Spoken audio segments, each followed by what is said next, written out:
Hi, everybody. I'm Matt Loughlin. Along with me, Hugh Albanesius, and we welcome you to this game, which features two teams that, Hughie, have no love lost for each other. They represent the best in Union County, among the best in the state, and they like to go head-to-head and hard-nosed at that.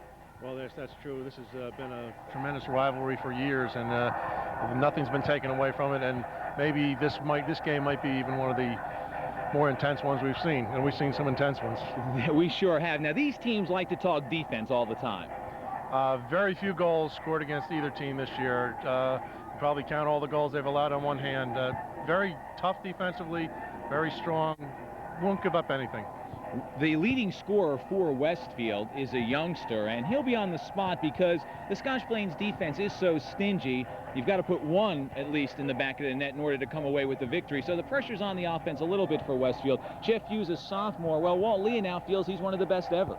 Well, yes, Walt. I talked to Walt a little while ago, and he says this young man has got the capabilities of being the best ever, and only a sophomore, very smooth, excellent skills, knows the game, just a heck of a player. You may recall Nikhil Singh, who played for Westfield a few years ago, went on to star at Harvard. Walt Lee now feels that Hughes, at this point, as only a sophomore, is better than Singh was as a senior, and Walt considers Singh to be the best forward to have ever played for Westfield. So we're looking forward to seeing Jeff Hughes out on the pitch today. Scotch Plains, they're stingy because they're big, they're strong, they're tough. Nobody will be bigger out on the pitch today than Todd Kylish. No, Todd is an outstanding player. As you said, big. Four of the fullbacks and one defensive halfback are all over 6'2", and so is Todd Kylish. Todd is an excellent player, very good tactically, defensively. That's why he's back there. And he's also scored 7 goals with 2 assists. Huey, how do you think this game is going to go? What's the key for both teams? Well, the key for both teams is to play what they're capable of and to stay with their game plan. And we know they're both going to play hard, and they've got to play hard, but neither team can get away from the object of playing well and working together, and they'll start losing their head. If they don't do that, we'll have one heck of a ball game. All right, we're going to take a short break here. We'll come back with the start of the first quarter. Westfield undefeated at 10-0 and ranked 3rd in our poll, taking on once beaten and number 1 ranked Scotch Plains. Don't go away.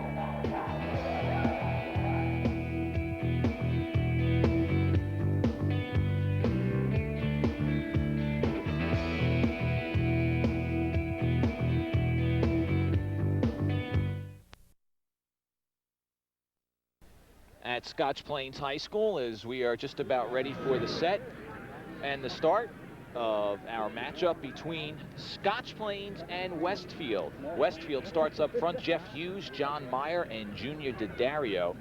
At the midfield, they have John Fay, Brian Mueller, and Enrique Porras. And back in the defense, Jay Ball, Jason Meyer, Lee Topar, and Tom Hanlon. And in the nets for the Westfield team is Mark Gilrain. He has only allowed 2 goals, both of them coming against Kearney. Gilrain has faced 31 shots, saving 29. Meanwhile, for Scotch Plains, they'll go in a 4-4-2 alignment. Rob Barletta and Dave Moser up front. The midfielders are John Yarusi, Tom Kelly, Rick Emery, and Larry Naldi. And in the defense, they have James Brown, Don Schreck, Todd Kylish, and Adam Kellogg. And in the nets for the Raiders is a senior, Mike Dunlap. Dunlap played in 9 of 20 games last year, has allowed just 3 goals this year, one of them an own goal that occurred in the Union game. That was a 2-1 victory for Scotch Plains. As we said in our open, Hugh, defense is the cry of these teams. They are very stingy. Westfield's given up just the 2. Scotch Plains has yielded 3. Well, when you've played that many games as these teams have played and yield that kind of numbers, you're doing one heck of a job defensively. I'm not surprised. Both of these teams are outstanding teams. This is a day we've been waiting a while for, knowing it was going to come. And the only the blemish on Scotch Plains was because of St. Benedict's, who was an outstanding team. So that's no disgrace. That was a 1-0 victory for St. Benedict's over Scotch Plains. And St. Benedict's won it in overtime. We will see St. Benedict's in a couple of weeks when they take on Millburn, but we are underway. Scotch Plains in the white uniforms with the blue numerals and the blue trim. and Westfield with the blue uniform with the white shorts and the white trim.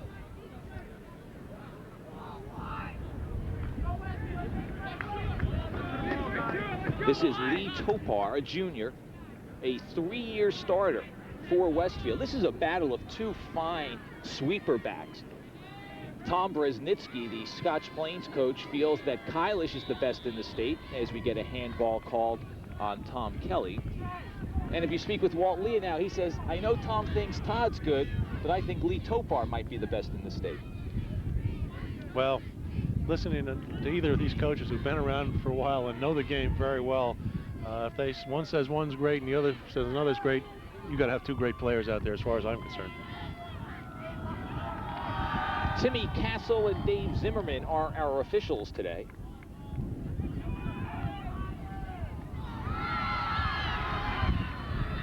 Topar plays it back to Gil Rain.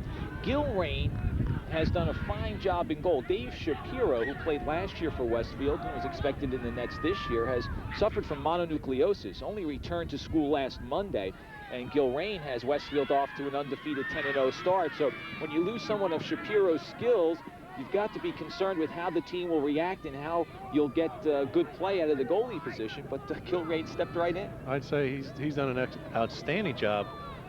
They really probably haven't missed a beat, and to have two people of that caliber says something about your program.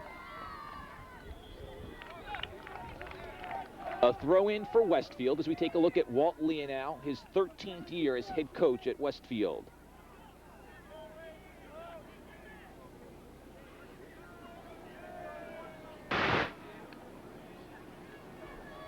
Throw-in taken by John Meyer, and it's headed away by Kylish. It's easy to pick Todd Kylish out in the box. At 6'4", 177 pounds. He's 2 inches bigger than most players, and unfortunately for Westfield, he's 2 inches bigger than most of those players who happen to be his teammates. This is a much bigger squad as we get a free ball in front, cleared off the line. This is a much bigger squad that Scotch Plains has than Westfield. Well, as we said in the open, the 4 fullbacks and defensive halfback are all 6'2" or better for Scotch Plains, and they do have good size. John Meyer will take the throw in again. Meyer's got good size, 5'11", 180-pounder. He and Jason Meyer, who starts at the stopper back position, are twins. Meyer heads it into the box, knocked away by Don Schreck.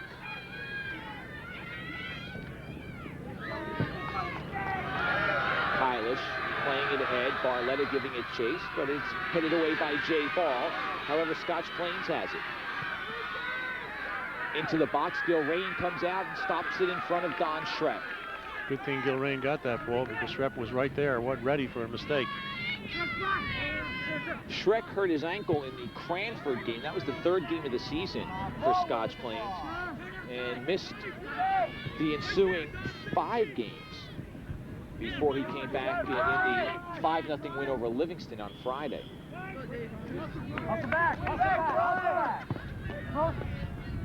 Moser pushed from behind, and a good call. Tom Hanlon guilty of the push.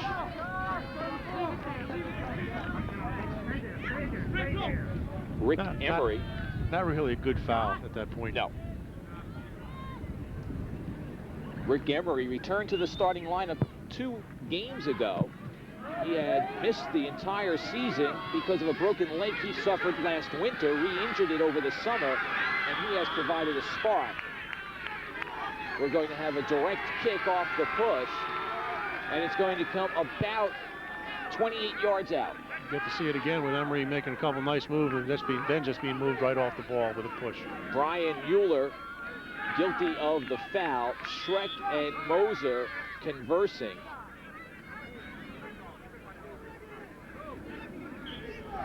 Dave Zimmerman making sure there's 10 yards.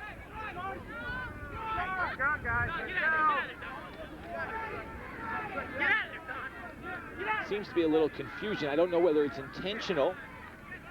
Barletta runs over it. Emery plays it into the box. Moser with the left foot. It's free. And it's cleared away from the line by Jay Ball. The one who was closest there was Todd Kylish up from the fullback spot. Just pushes it down to the left. Nice cross. Off the goalie's hands there, as you see Kylish just can't get his head on it, and off the Westfield player. Emery will take the corner as Jay Ball, the sophomore who has become a leader in the last few games for Westfield, comes up and clears the ball off the line. Emery looking for Kylish. Again, he provides such a big target that he is going to come up on those set pieces, and that's why he's got 7 goals as a sweeper back. It's nice to have somebody as tall as him, as aggressive and as good a player to be able to bring up and put in that position. A second-team All-State player last year.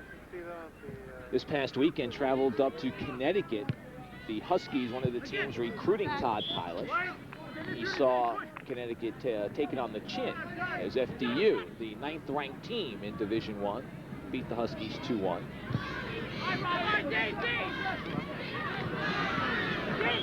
Off of Ball's right foot, throw in for Scotch Plains. Unofficially, 13:50 to play in the first quarter. Tom Kelly, the senior, a 5-goal scorer, will take the throw in. Plays it off for Emery, who plays it back for Kelly. Nice cross, and Gilrain able to pick it out of the air as Moser was on charging.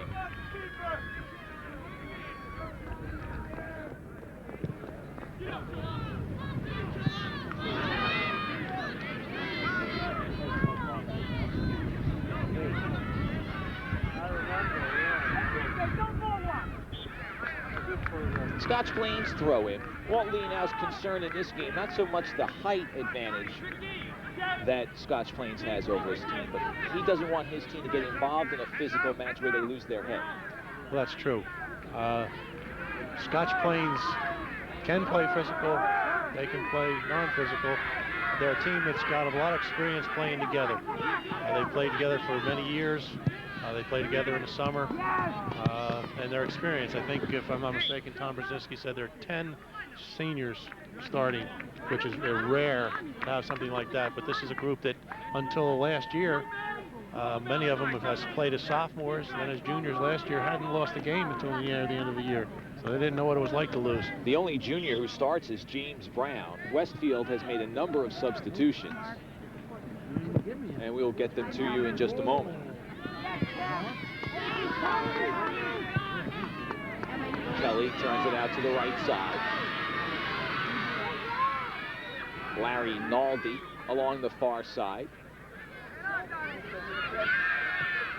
Schreck lifts it toward goal, and too far, it'll be a goal kick. Among the players who have come in for Westfield, Gonzalo Herreros, a junior at midfield. Chris Wojcik has also come on for the Blue Devils, as has Mark LaCaruba. Kevin Stanley has also checked on. Dan DeClerico has moved in to the lineup, and so has John DeBella. Westfield in the past has played that 6-in, 6-out substitution.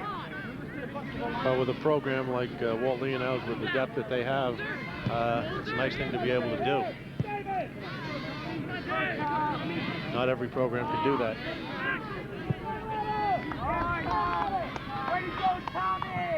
Stanley plays it back in nicely, turns it for DeClerico outside the box. He can't control it, however, and we have a goal kick. Large crowd on hand, reflecting the nature of this rivalry. I'm not surprised to see a nice crowd here today. In particular, that's semi-sunny at times, semi-cloudy, a little bit brisk, but great day for a soccer game. We have been blessed with some nice days. Adam Kellogg tries to play it down the line.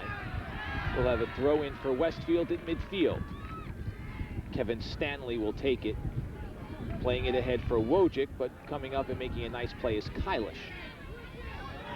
Here's a nice ball along the wing. Barletta can't chase it down. Topar turns it out. Topar with room to maneuver. Plays it for Herreros. Gonzalo Herreros along the right side. Plays it up for DeBella. DeBella tries to turn on Brown and loses control. On that last series, when Scotch Plains was coming down, Emery had an opening. He didn't have to pass it at that point in time. Nobody was on him. Brown for Moser. Moser tries to turn, has some room, 20 yards out, plays it ahead for Barletta, but too far, and Gilrain able to make the play.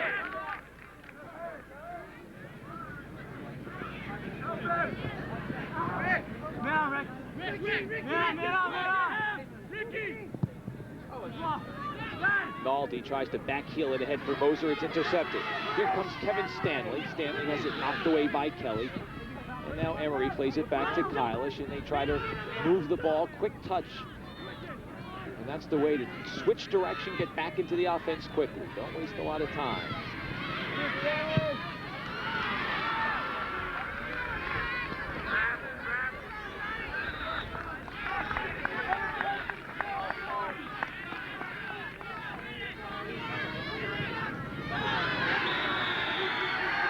Stanley taken down. And the Westfield, I don't know if that was the Westfield fans cheering the fact that the foul was called and that they'll have a direct kick, or some Scotch Plains fans cheering because a foul was committed. That was a little tough to tell, you're right. Both schools have blue and white as their colors.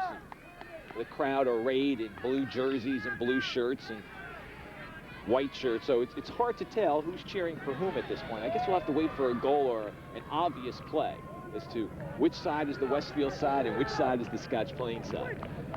Maybe there's not a side because they're all on the same side. Maybe they're intermingled. That's maybe good and maybe bad. Wojcik turns it into the box, and a near dangerous play. James Brown redirecting it to Dunlap, and Dunlap had to be quick and cat-like in order to get back and make the save. It's hard to tell exactly what happened there, but not something that Coach Tom Brzezinski wants to see. There was lack of communication, or even if there was communication, one or the other didn't understand it. DeBella plays it for Wojcik, 25 yards out, back for DeBella in the box. Brown turns it, plays it out. We have a throw-in and some substitutions for Westfield. Hughes comes back in, as does Fay, along with Muller. And it's basically the 6 out and 6 in again. The 6 who replaced the starters are coming off the field, and the starters are back in there. So fresh troops at midfield and at forward.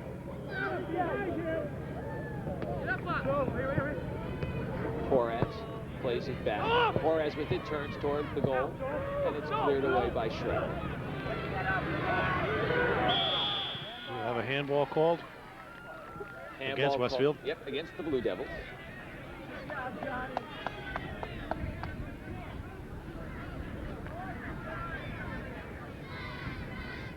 Well, if we could see it from here, the referee sure was able to see it.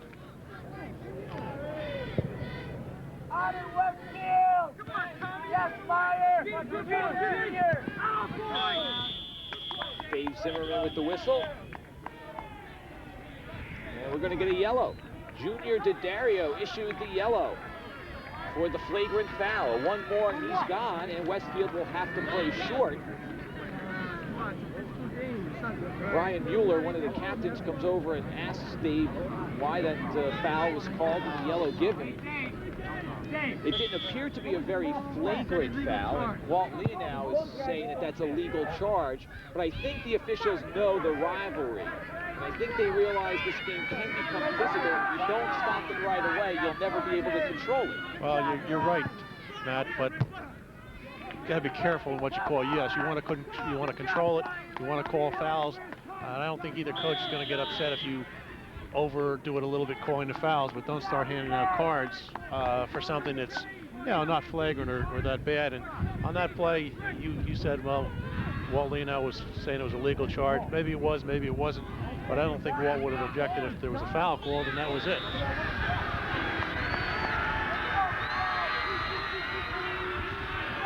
Direct kick because of the foul called on Moser. We'll take a look at it as he sends John Fay to the turf. No question it was a foul, but, not that flagrant of a foul. John Meyer plays it toward the box. Cleared away by Brown.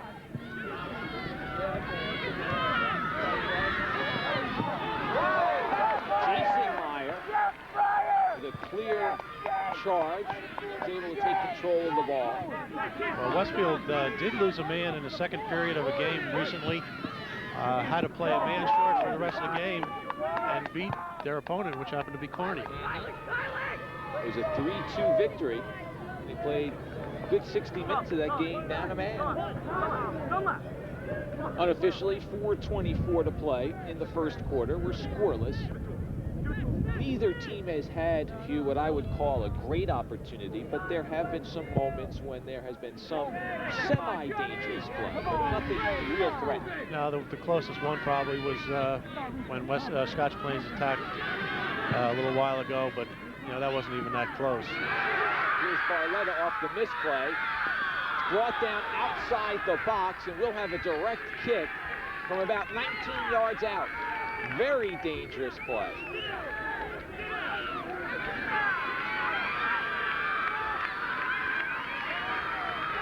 The ball resting just outside the box. Another 2 feet, it would have been a penalty kick. And this is a very dangerous situation for Westfield. A lovely opportunity for Scotch Plains. Barletta, who did a nice job of turning the ball inside, was taken down from behind.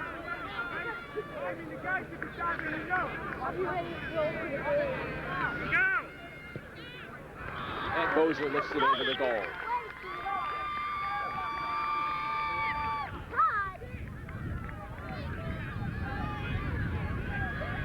Kind of a wasted opportunity on that play.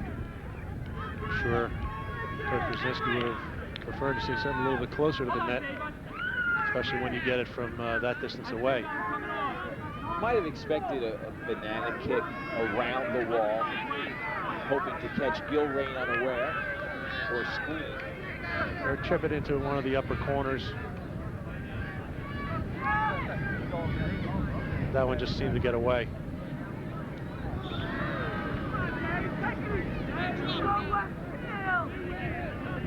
Jason Meyer to take the throw in.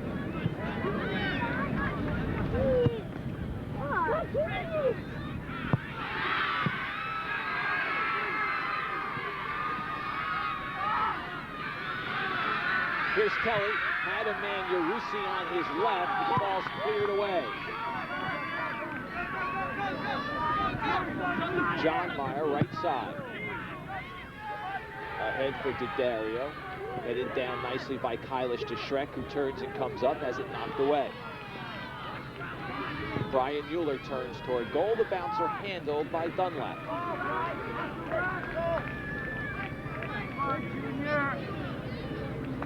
Less than 2 minutes to play.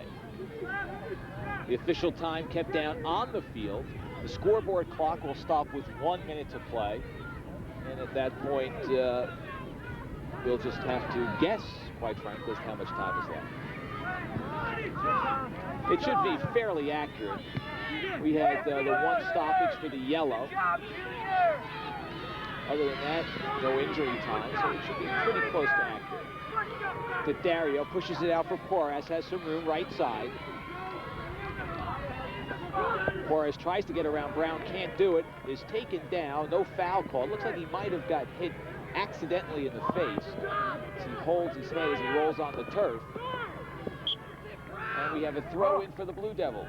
I didn't see anything really bad happen. It may be a flailing arm, got caught with a finger in the eye. Nothing that deserved a whistle, certainly. John Meyer to take the throw in. The senior striker.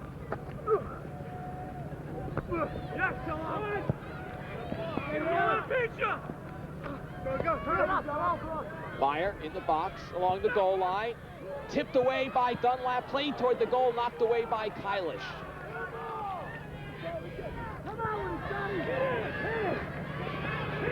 And finally, it's Yarusi who clears it all the way down. So the first dangerous opportunity for Westfield.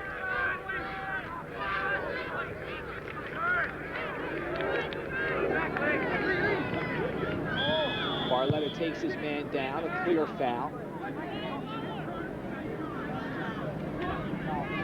Here's John Meyer working along the goal line, Shuey, and Dunlap's just able to get a hand on it. There's Kylish coming up to get it out of there again.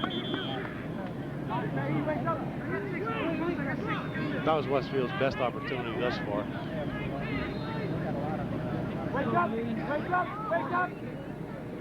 Less than a minute to play in the first quarter.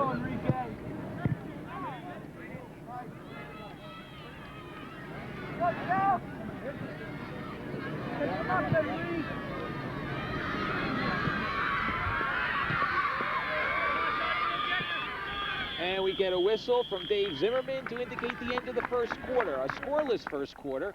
We didn't expect much differently considering these two teams' emphasis on defense. We'll take a short break. We'll come back. Stay with us.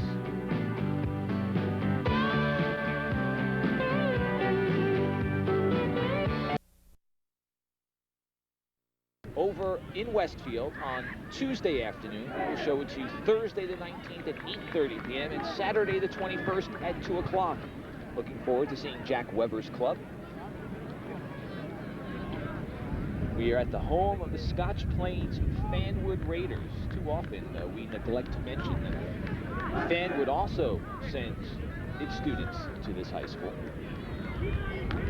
It's a little wordy, Scotch Plains-Fanwood Raiders, so we call it the Scotch Plains Raiders, but we should acknowledge that Fanwood indeed does send its students here. The teams will switch sides of the field, and it will be Scotch Plains moving from left to right, Westfield from right to left. What we've seen in the first quarter is two teams that have played pretty well, worked the ball nicely, sort of put on a clinic as far as working the balls. Neither team having a lot of opportunities to score, probably each team having just about one decent opportunity. The play has been hard, a little bit rough, but you know, they're going for the ball so far.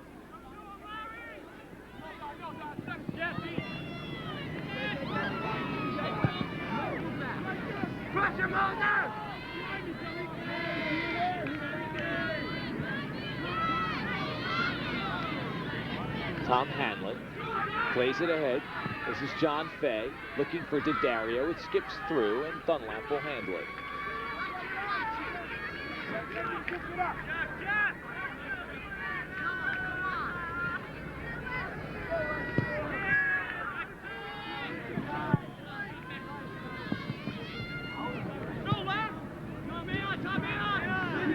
Daddario out to the wing, marked by Schreck.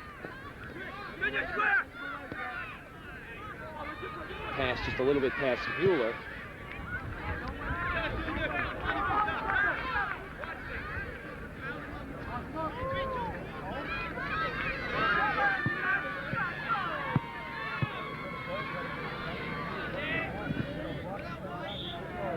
Ball out off Westfield.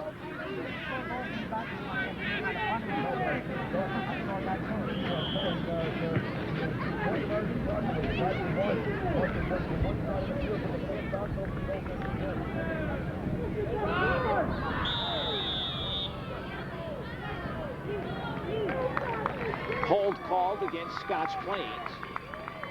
Barletta guilty of the hold. We're going to see, we've already seen some, and we're going to probably see some more fouls. Similar to that, where call them fouls of aggression. With both players, you know, wanting to get to the ball before the other guy.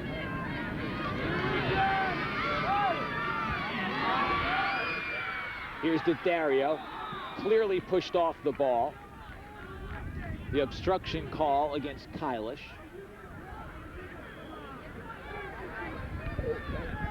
Daddario with great speed. If Kylish doesn't commit that foul, though, he's around Kylish, and it's much more dangerous. John Meyer into the box. He's got room. The header high and wide.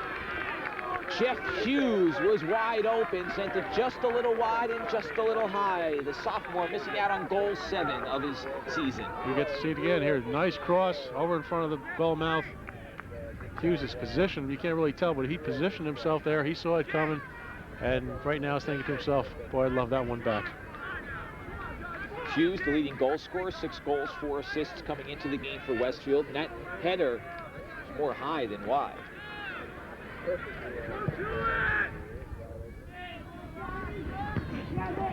It's a defensive lapse on that play by Scotch Plains, because Hughes should not be that open.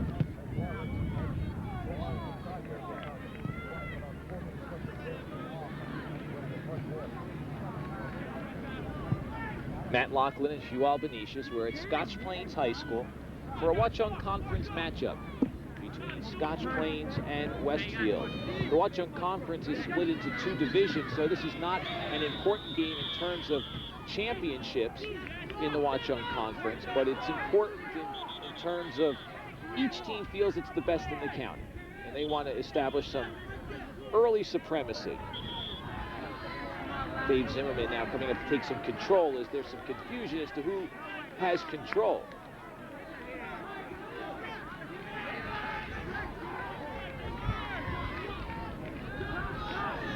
I think what happened was one official called it one way and the other called it the other way, and thus we have a drop ball. Because Tim Castle was pointing for it to be a Westfield ball. John Dave Zimmerman for Scotch Plains. Westfield with the control. Meyer tries to go around Heilish. It'll be a goal kick.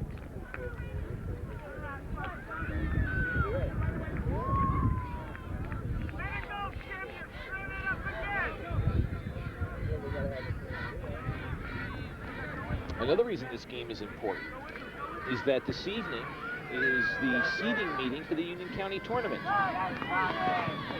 And while Johnson Regional High School and Greeley have both had good seasons, in all likelihood the winner of this game will be the top seeded club. I would think that holds a lot of validity. Johnson beat Brearley on Saturday. So you would feel that the winner of this game would be number 1, the loser number 2. And I think there'd be a good argument for Johnson 3, Brearley 4. Well, we can save him the time of going to the meeting. We can have it taken care of for him.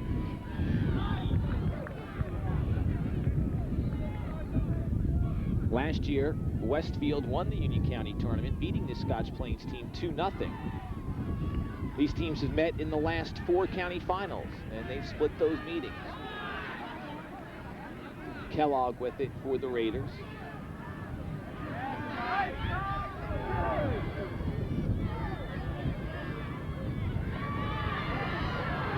Nice play by Brown to interrupted Dario's movement forward.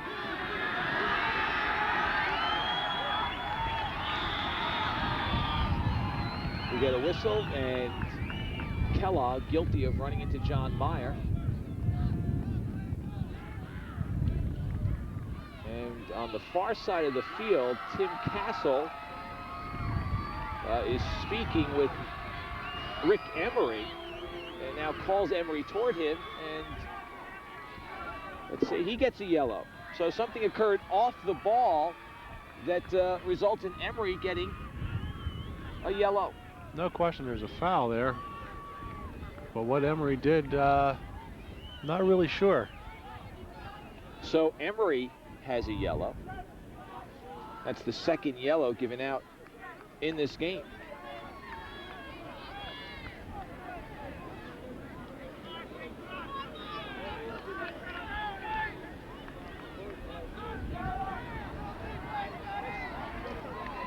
So each team with the yellow.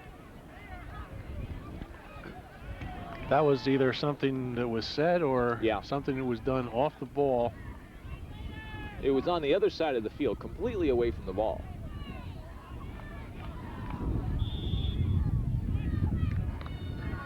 Emery goes to the bench. John Paris on for Scotch Plains.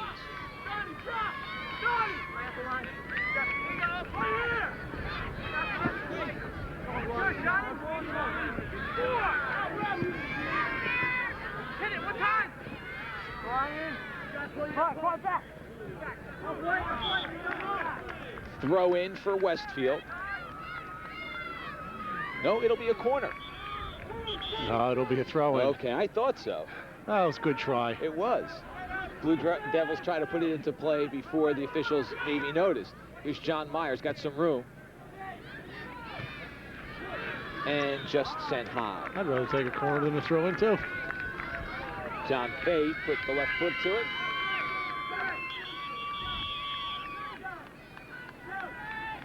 Emery back in. And now Barletta will come off as we look at Tom Bresnitsky.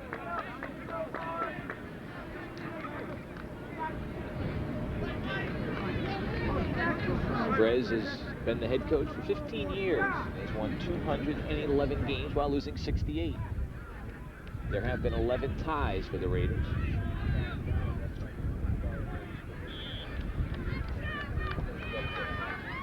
Westfield has brought on some new troops as they go to that 6-out, 6-in substitution.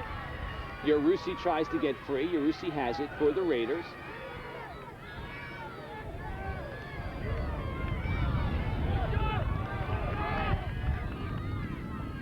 Kelly turns it into the box.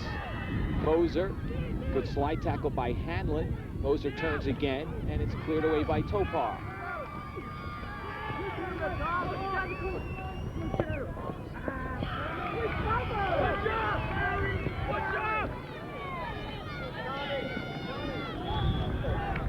DeClarico couldn't run it down. Throw in for Scotch Plains.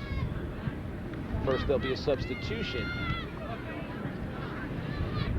Yarusi comes off, and Scott Berlinski comes on. Cover space and cover the area in front of you. Gonzalo, 16. 16. Berlinski is a junior. Settle. Down the line. Get on that. Stanley down the line for DeBella. Kylish will have none of that. Larry Naldi pushing it ahead for Paris. Topar comes over, makes a nice move, indicated that he was going to go back to Gilrain, and instead turned it out. That was a nice move. Fake going toward the goalie, drew his the offensive man toward the goalie, and then just went outside all along. 11 minutes remaining in the first half. A scoreless game from Scotch Plains. Each team has basically had one good opportunity. In the first quarter, Todd Kylish in the box had a free ball near the goal, couldn't control it. And Jay Ball did a nice job of clearing it off the line eventually. And here in the second quarter, Jeff Hughes missed a header, and he was open on the left side of the goal. It sent it a little too high. You know, Matt, there are some games that coaches worry about whether the players are going to be ready and they're going to play. This is not one of them. I think one coach mentioned the word Westfield, and the other said Scotch Plains, and the players start snarling and growling. They've come to play today. There's no question about it. DeBella playing it ahead. DeClarico won't be able to track it down. Schreck plays it back to Dunlap.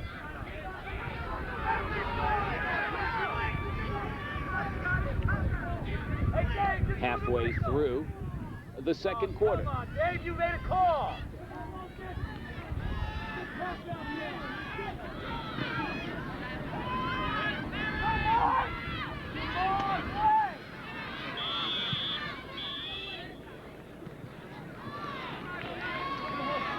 You have a push called against Scotch Plains. That'll be a direct kick. If the official points in the direction of the goal, that is an indication of a direct kick. If he holds his hand over his head, it's an indirect kick. Indirect kick must be touched once before it can go into the goal. It does not necessarily have to be touched by another offensive player. It can go off the goalie and go in, and that's fine. Direct kick does not have to be touched a second time.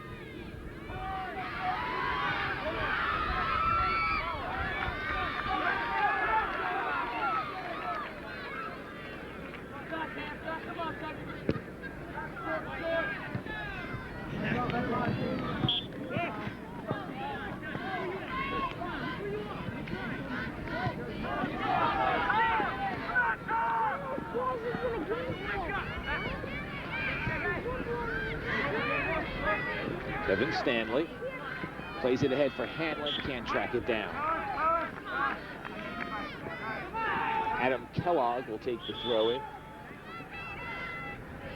First we'll get a substitution for Scotch Plains. Paris comes off, Barletta comes on, Moser comes back on, and Berlinski will check off. 2 on and 2 off for Scotch Plains. About 8 minutes remaining. Good throw.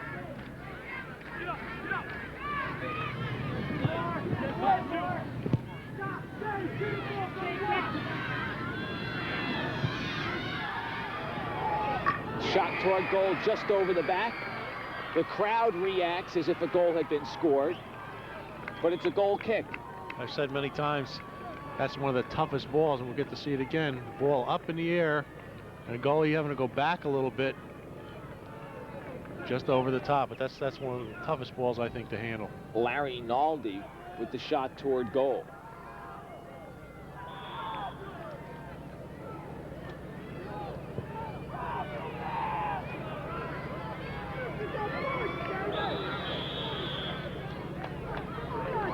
Foul against Scotch Plains for a push or a trip. Take your pick on that one. Jeff Grisco, the assistant coach of Scotch Plains, yelling out some instructions.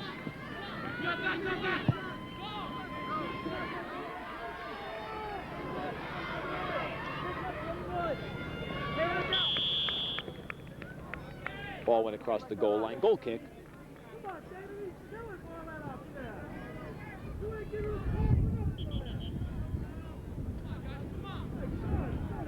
Topar will take the goal kick. 3-year starter at sweeper back. Started as a freshman. And given the quality of this Westfield program, that's a big statement to make. If you can start as a freshman, you've got some ability. His dad is the assistant coach at Westfield. Ed Topar assists Walt.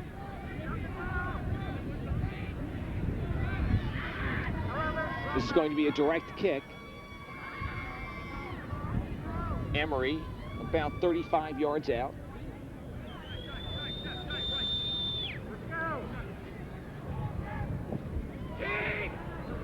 Chip toward the box, headed wide, free ball in the back of the net by Barletta. And it's 1-0 in favor of Scotch Plains. Had a feeling Westfield was in a little bit of trouble when goalie got caught out. And then the ball went over to the left-hand side. Barletta was there to hit the bouncing ball and put it in the back of the net. For Barletta, his 16th goal of the year. See Emery's kick, a little chip up. Not being able to be handled by the goal, and here comes Barletta, left foot, bing. 1-0. Kylish getting his head on the ball. Again, Kylish is the target on those set pieces. And Barletta and his teammates celebrating. 1-0 advantage for Scotch Plains. 5:46 to play in the first half. Barletta coming off a hat trick performance against Livingston on Friday. Tom Bresnitsky says he's one of those players that has the habit of being in the right place at the right time. I think that goal was an example. I think so. Well, now we have a 1-0 game. Westfield has to continue to play. They're not playing badly. They're working the ball. Neither team until then had really a lot of opportunities. So Westfield still has still in it, even though they're down 1-0. They have to work just as hard as they've been. The one thing for Scotch Plains has to play as if it's a 0-0 ball game. They can't get complacent, which I really don't think they will. They might get some other team, but not Westfield. They have to play as if it's 0-0 and looking for their first goal.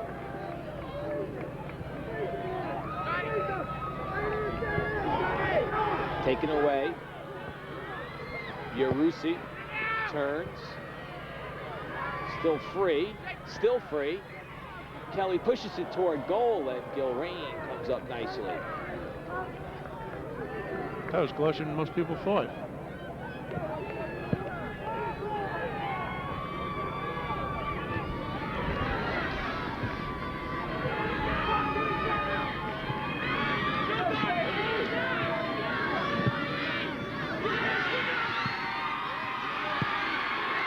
Trek plays it out for Naldi, and Lee Topar comes across and clears the ball away. Now Kelly, as we go back the other way, but it is intercepted, and we get a whistle, and we're going to have a direct kick.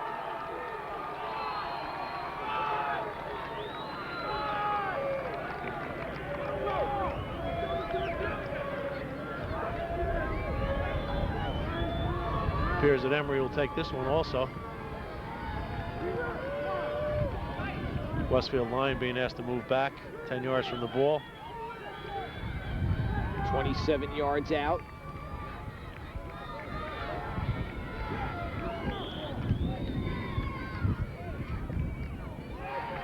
Nice shot, nice save.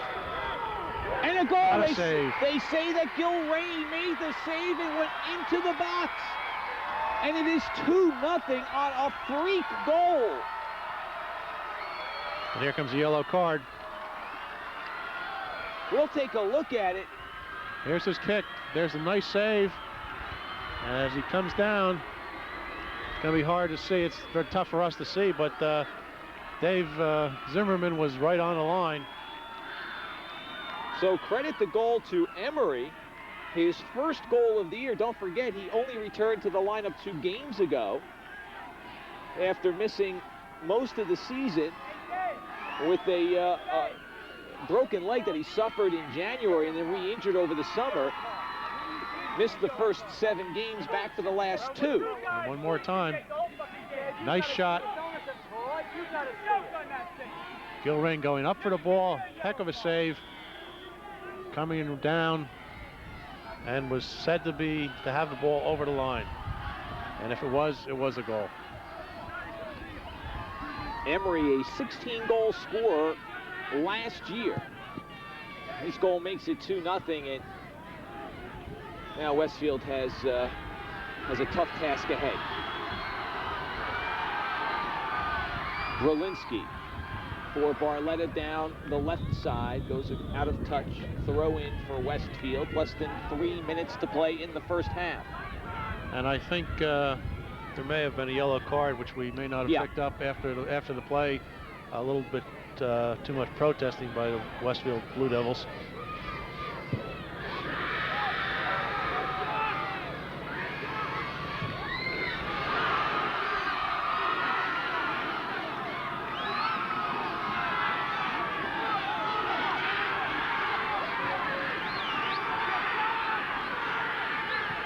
Ryan Mueller out for Hughes. Hughes looks to turn, and Kellogg does a good job, takes it away.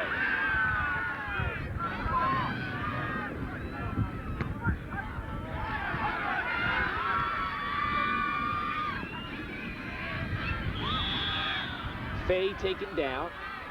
Naldi guilty of that one. It'll be a direct kick. Less than 2 minutes to go. Would Westfield love to get a goal on the board before halftime and make it a 2-1 game?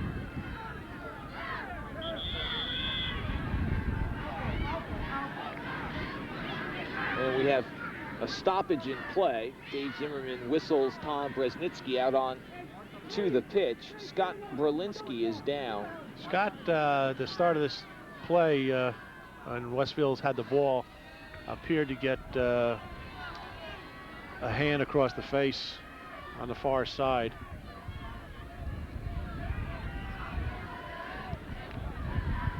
As he went down over there and was down for a few seconds and then got back up. So they will attend to Berlinski. Meanwhile, some substitutions have been made. We have a triple header in football coming for you this weekend. One of the games pits Leonia against number 10 Harrison in a BCSL matchup. Sunday at 3 o'clock and Tuesday at 9:30 p.m. You can catch all the action on TV3.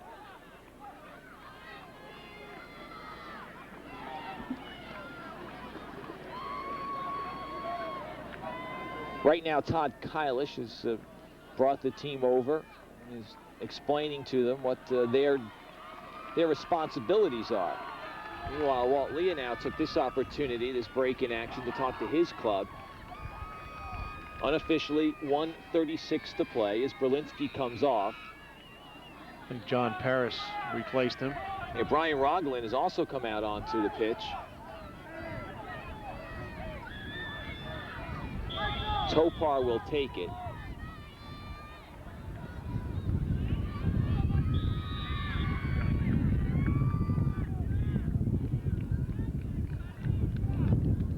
The whistle for a push. Westfield player on one of the Scotch Plains players' backs. or back, excuse me. Kurt Dambow comes in now for Scotch Plains. Barletta goes out. Barletta scored the first goal. You cannot sub on a foul. That's what was happening at the far end, but now they've rectified that. So Barletta back on. Under a minute to play in the first half.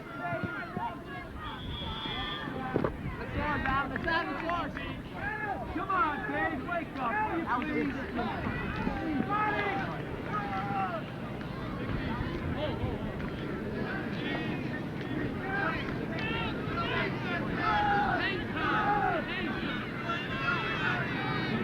Scotch Plains in no hurry. Leading 2-0, would love to take the 2-0 lead into halftime.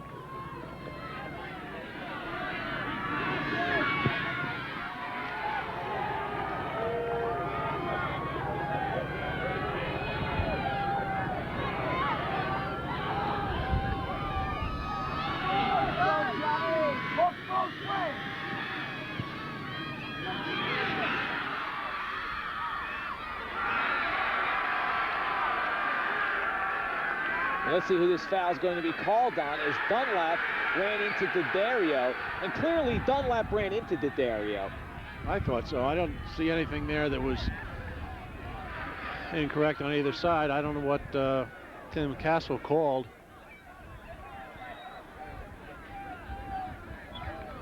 Cooler heads now prevail.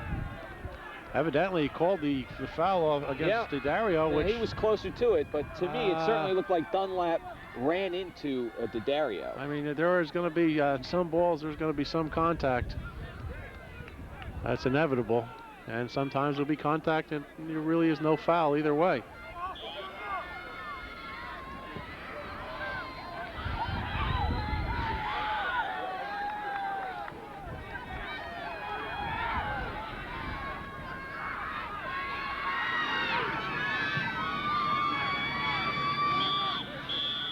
And the whistle indicates the end of the first half. Scotch Plains with 2 goals in the second quarter leads 2-0. We'll take a break. We'll come back. Stay with us. But Parsippany will take on West Essex. Saturday at 10 o'clock, you can watch all the action on TV3. And Sunday evening at 9:30 p.m. It's an Iron Hills Conference matchup of the Hills Division. The other part of our triple header, Highland Park against South River. The Rams ranked 8th, both teams undefeated. South River yet to be scored on. They are 3-0. That'll come your way Saturday at 8 and Sunday at 10 a.m. So 3 games this weekend, Leonia and Essex, Highland Park, and South River. We'll take a short break. We'll come back here with third quarter action. Again, Scotch Plains on top of the Westfield Blue Devils by a score of 2-0.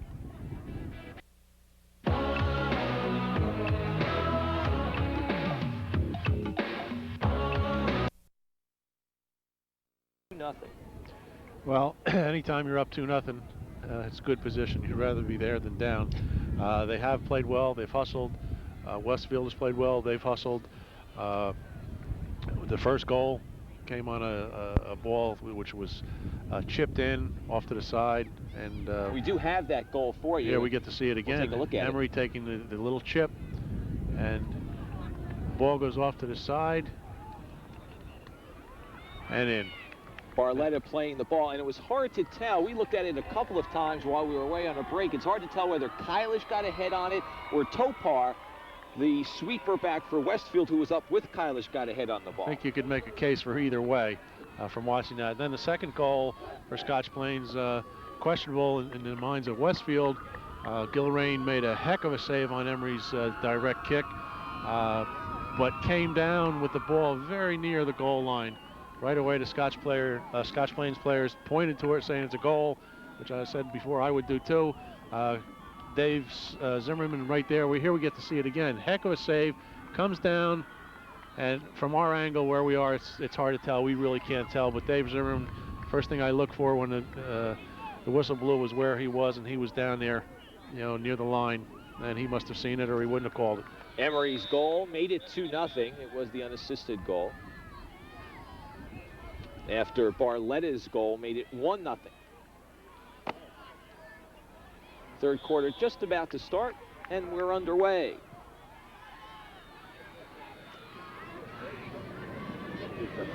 The task at hand for Walt Leonow's squad is to maintain its emotion, keep it in control. They're down 2-0, but in a rivalry, if you start to get a sense that things are out of hand and you can't come back, it gets worse for you because you become chippy, you play out of control, and the other team can put 1 or 2 more in the back of the net. I don't think they have to maintain their emotion. The emotion is there. What you said is the most important point is they have to control it and play their game. You know, they've done that so far, and that's what they have to continue to do. Just, you know, plug away. We saw last week, we saw West Essex booting ahead in almost all game. West Essex kept playing its game, kept plugging along, didn't panic, and came back and tied it late in the game and then finally won it in overtime. What will happen, and we'll have to keep an eye on it because it may have started already, although 40 minutes left to play just about. Play gets a little rough. Players have to be separated. Actually, it was the Scotch Plains players pushing Barletta away. They didn't want anything more to happen. Yeah, there was a play there, and Barletta got a little excited, and his own players, here we get to see it again. There's a trip. He got hit from behind. The Westfield player comes down on top of him. I guess a few, you know, right away. They got him away from there before anything happened. It was more Scotch Plains taking care of their own player than anything else happening. What we'll have to keep an eye on is whether or not, even though there is a lot of time left in this match, whether or not Scotch Plains feels that its defense is so strong that they can go into a defensive shell and not worry about making it 3 or 4-0, but certainly not worry about allowing a goal. They'll take the 2-0 win. That's right.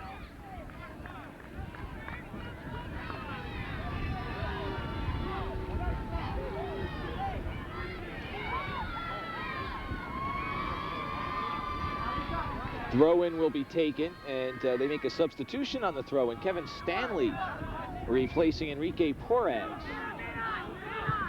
John Fay has also come back on for the Westfield side. Nice back heel for Yarusi from Barletta. It's a free ball, and Gilrain has it, and now the Scotch Plains players and Westfield players come center around Yarusi and Mueller. And the officials are going to be hard-pressed to keep control because this second half has started off fairly rough. That's true. We get to see it again. You know, good play, aggressive. Both players bump into each other and go down. You know, not really. Well, I guess there was a foul called.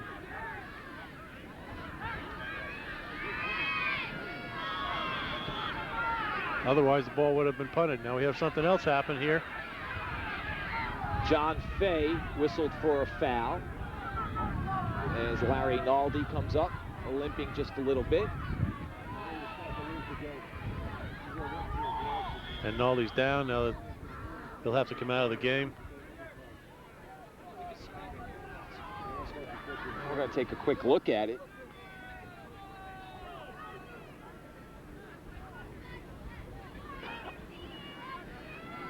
Yeah, there was a push there. Coming from behind. And once Naldi went down and one of his teammates was working on him as if he maybe had a little bit of a cramp. Once Dave Zimmerman saw that, he blew the whistle and asked for the training staff to come on. And once that happened, Naldi has to come off. Naldi scoring 4 goals this year with 10 assists. That's the high in assists for this team.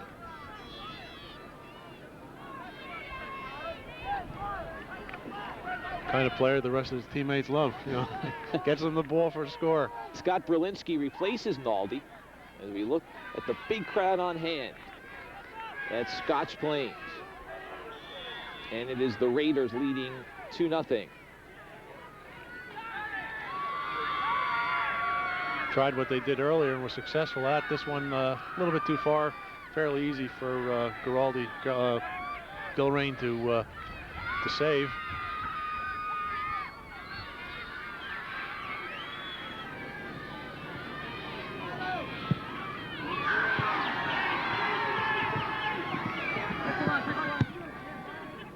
Here's Fay. Good 1-2 with Meyer. Fay plays it toward the box, and who's there but Todd Kylish, and then it is Schreck who clears it.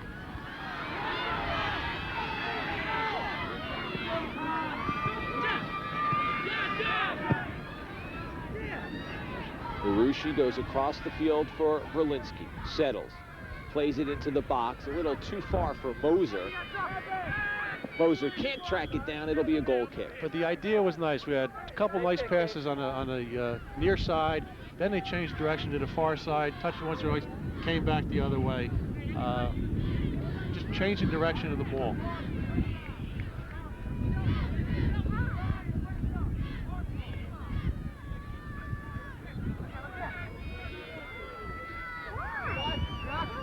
Dario plays it back to Topar as Westfield looks to switch directions. Jay Ball. Ball has some room.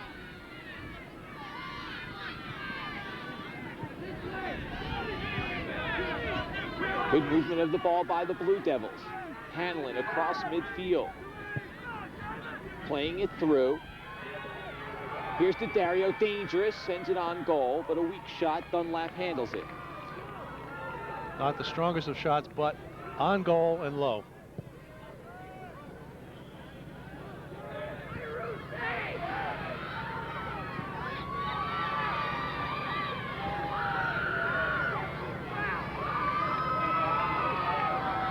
John Meyer. Plays it off nicely for Stanley. Back to Meyer. It's a goal!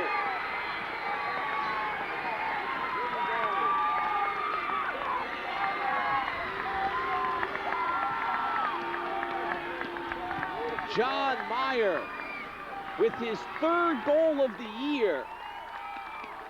And it's a 1-goal margin.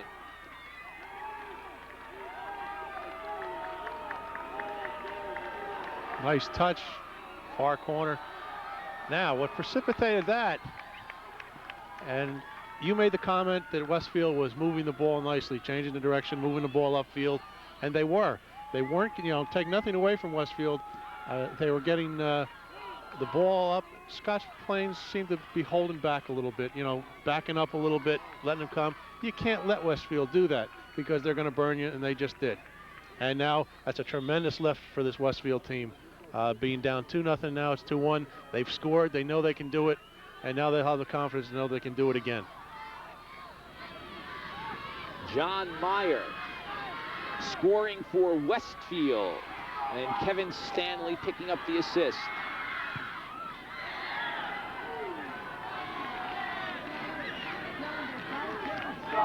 Well, if Scotch Plains had any thoughts about going into a defensive shell, they'll have to stop that now because it's a 2-1 game.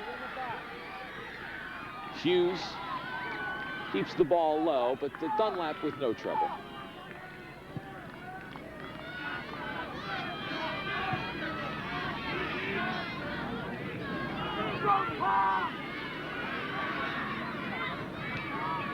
Moser turns. Moser's in the box. He's free, but can't chase it down. It's a goal kick. Some nice moves by Moser, but the last one just got a little too far away from him. 13.5 minutes to play in the third quarter. A 2-1 ball game. Scotch Plains on top. 2 second quarter goals for the Raiders. Larry Naldi, after a brief couple of moments on the bench, comes back in. Berlinski goes off.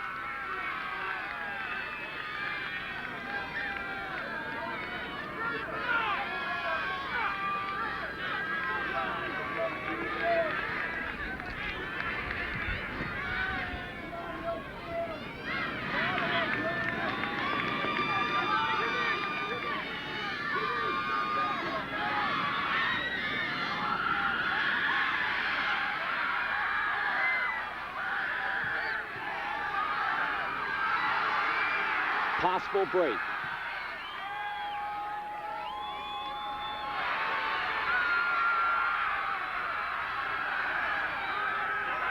Players on the turf, and we'll have a direct kick.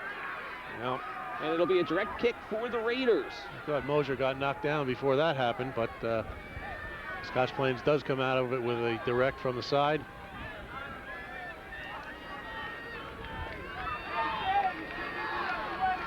Rick Emery will take it. Look for Kylish.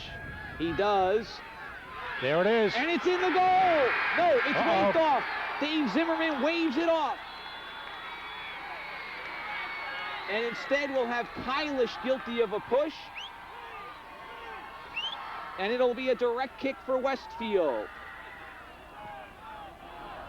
We're going to get to see that again. Nice ball. Kylish in the middle. Let's get the chance to see what happens here as he goes up. Well, I guess the foul was on Kylish. Kylish guilty of pushing off Gilrain. And instead of 3-1, we stay at 2-1.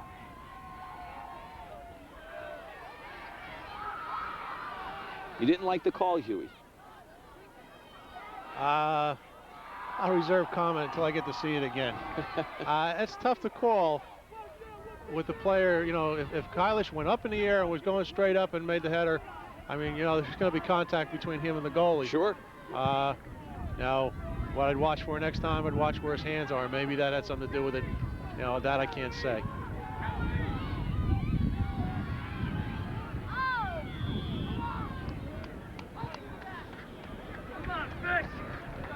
That's why they have instant replay. You get a chance to analyze it a few times. The officials don't have instant replay, though. No, then. Except in the NFL, and they don't always use it properly. We get to see it again. Maybe they considered it jumping in. Maybe he was coming in on an angle and hit Gilrain.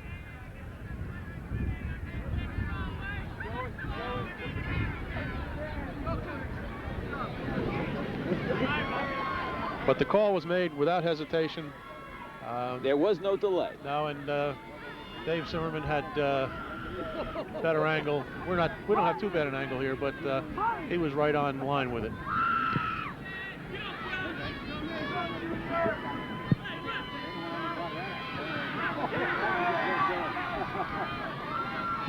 I'm partial to fullbacks that can score. Mainly because I was a fullback that couldn't score. Less than 10 minutes to go. Third quarter action.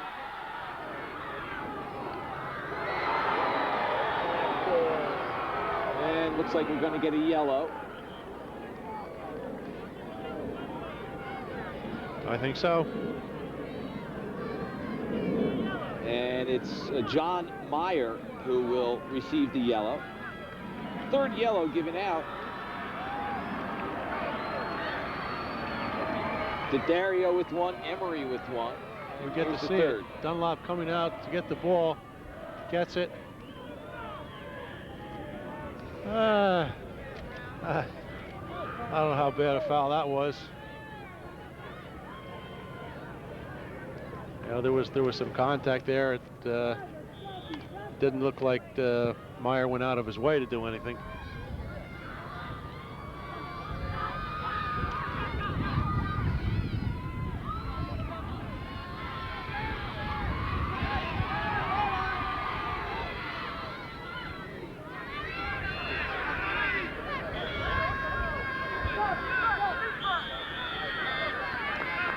Westfield brings 4 new players on. DeBella, Gonzalo Herreros, Mark LaCaruba, and Chris Wojcik. Brian Mueller comes off. Junior Dario comes off. Jeff Hughes takes a rest. And who's the third? Fay, or the fourth, rather. John Fay, the fourth.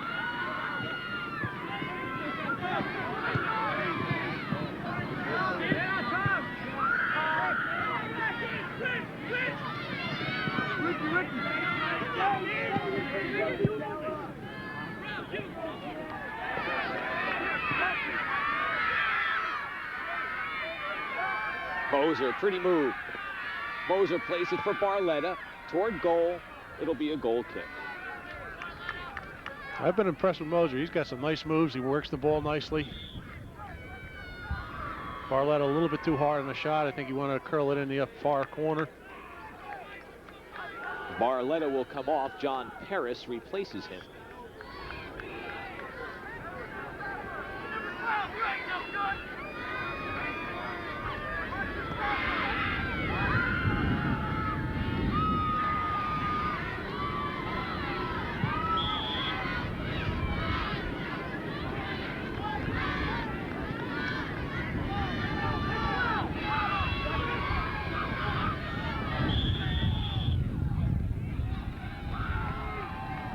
Foul against Scotch Plains. Direct for Westfield. About midfield. Westfield trailing 2-1. They trailed 2-0 at the half. But a goal by John Meyer has brought them within 1.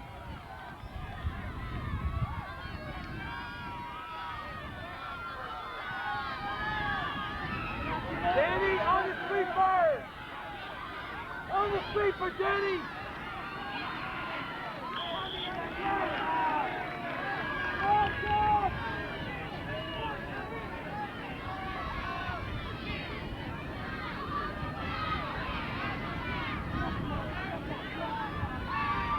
Here's Moser, who's dangerous.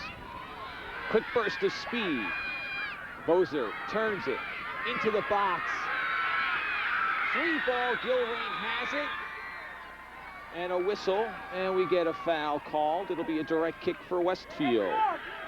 A push in the box by Scotch Plains.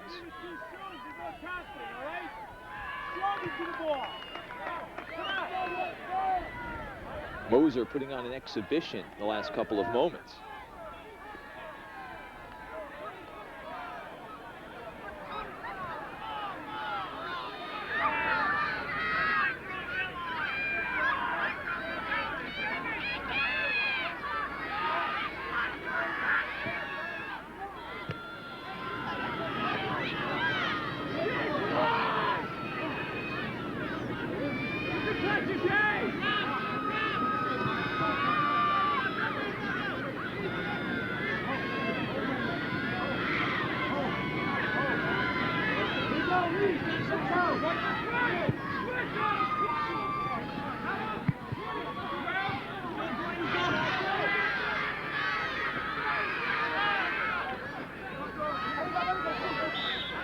Westfield throw-in with 5:15 to play in the third quarter.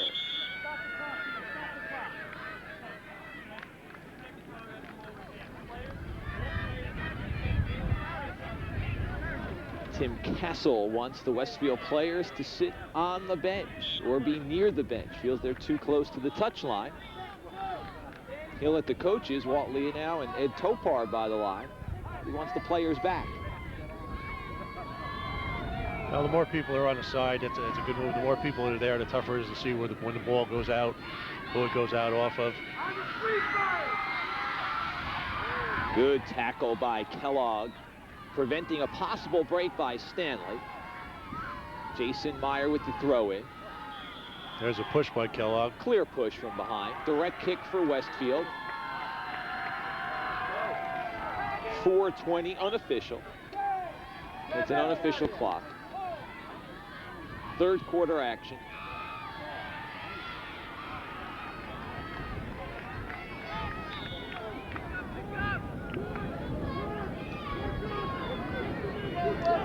Westfield playing much better the second half.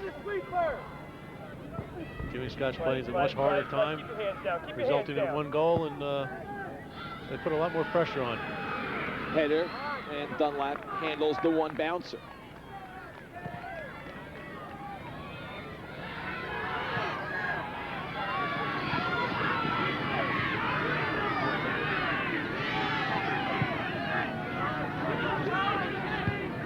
Berlinski wins the ball in the air, but it's Westfield that's able to turn it around, and it will be a Westfield throw-in. Blue Devils will sub.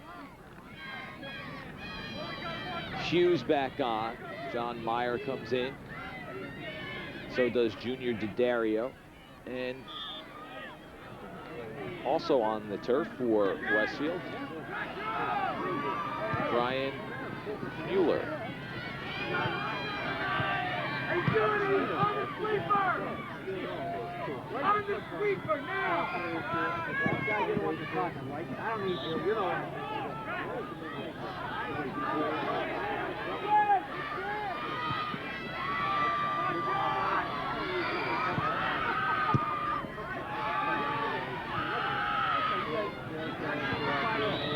Hey, Judy! It's a jumping in foul. Direct kick. Johnny Meyer, Johnny Meyer, drive in.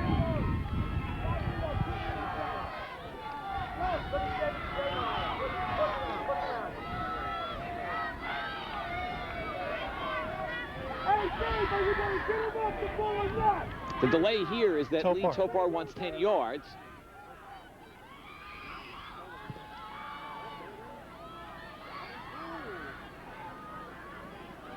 And probably should have had it. I think I would have blown a foul on Mosier for encroachment. Well, there's no encroachment, but that's not needed. And move the ball up a little further. Good attempt at the through ball by Moser, but Hanlon with the slide tackle. And that prevented the play from being made by Scotch Plains.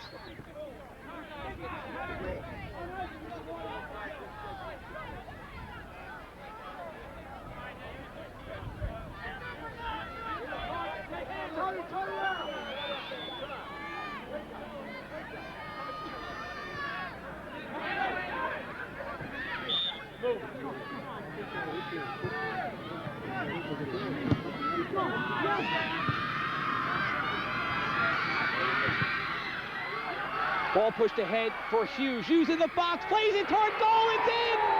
And we're tied at 2!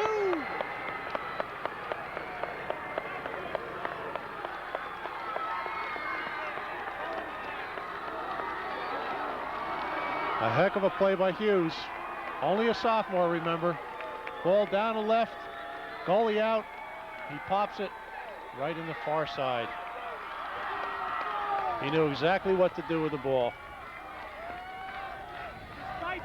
John Meyer celebrating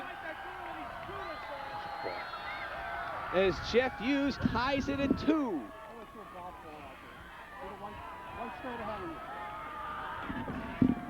For Hughes, his 7th goal of the game.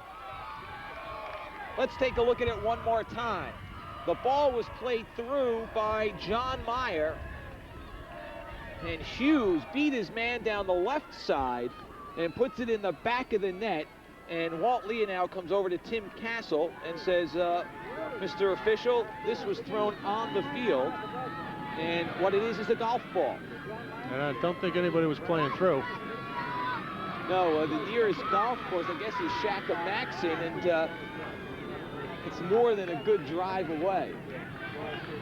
So some fan showing their childish and immature behavior.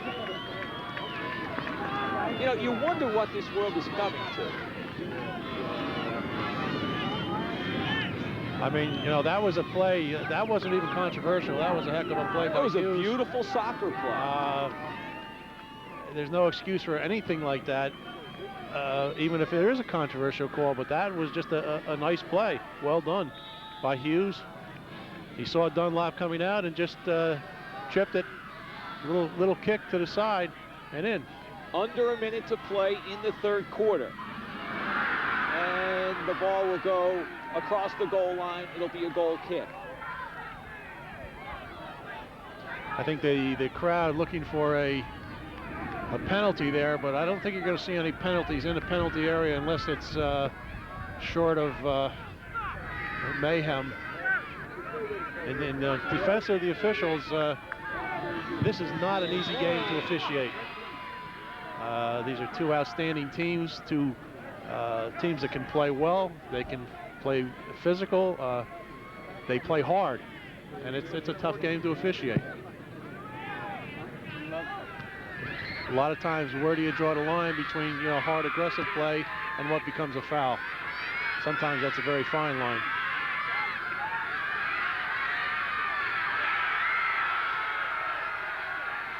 Hughes taken down by Kellogg. A direct kick, but before we get the direct kick taken, time has expired in the 3rd quarter. So at the end of the first half, it looked like a tall order faced Westfield.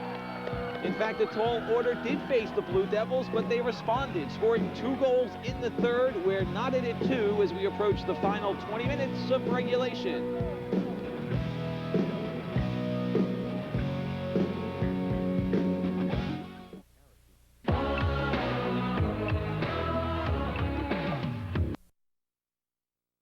Knotted up at 2 with Scotch Plains.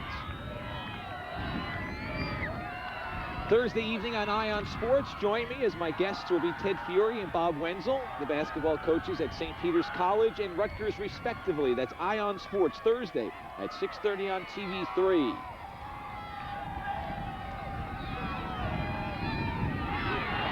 The wind has kicked up, and that may be a factor as we are tied at 2 apiece.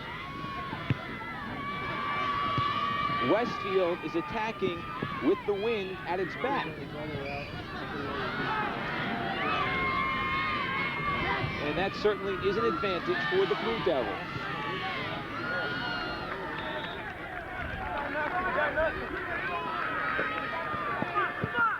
John Meyer had an outstanding third quarter. Scored the first goal, assisted on the second goal. Push against Westfield.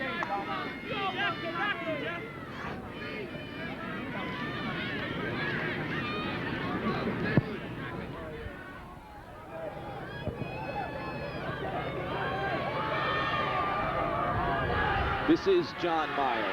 Gets around Shrek.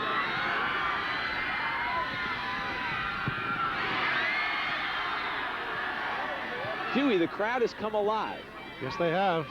Crowd is now into this match. It's a brand new ball game. Just like when we started.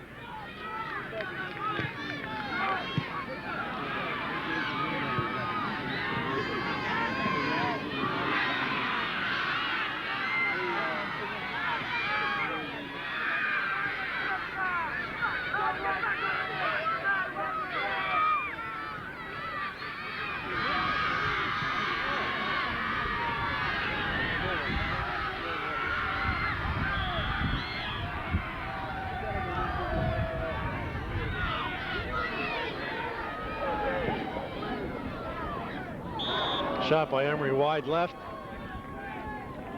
Emery perhaps cramping up a little bit. It has gotten very cool.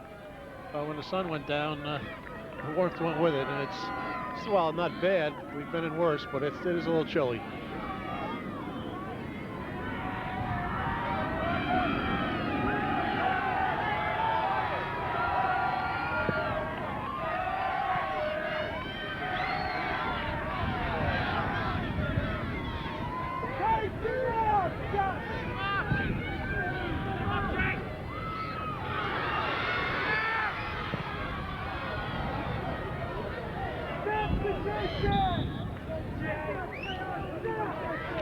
Jason Meyer comes in for Westfield before this goal kick.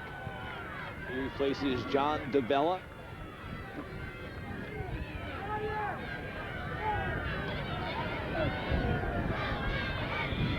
Jason and John Meyer are twins.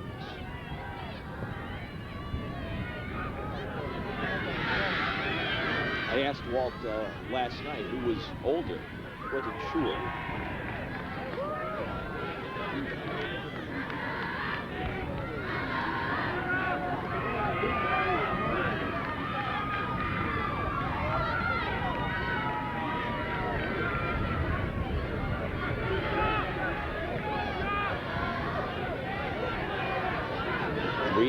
Minutes gone by. Fourth and final quarter of regulation. Play on, play on, play on! That was Tim Castle in the background yelling, "Play on." Scotch Plains fans a little unhappy about that.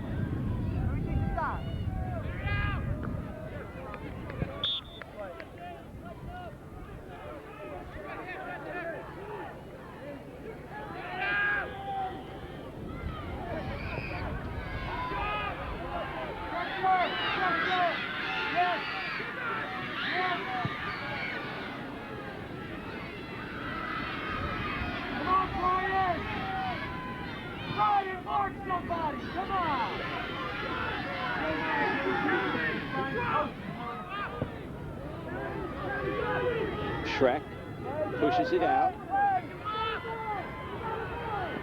Naldi plays it for Shrek in the box, toward the corner, and it goes wide. Nice opportunity. Worked the ball very well that time. Naldi stops the ball, pushes it back, a little past the Shrek. Tries to go for the far post, just a little wide. Brian Mueller comes off. He has been replaced by Chris Wojcik.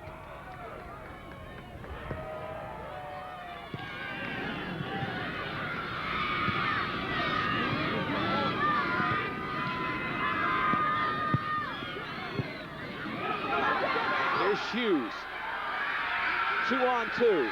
Goes around Kylish. Hughes in the box, plays it out in front, and it just goes past an on-rushing junior Daddario, who had a wide open net. Had number 3 on it. Get to see it again. Hughes making some nice moves, controlling the ball very well. Once again, a sophomore. Crosses. They're right in front and just past Daddario. That was awfully close to being the go-ahead goal. 5.5 minutes gone by in the fourth quarter. Scott Berlinski comes on. And John Yarusi coming off for Scotch Plains.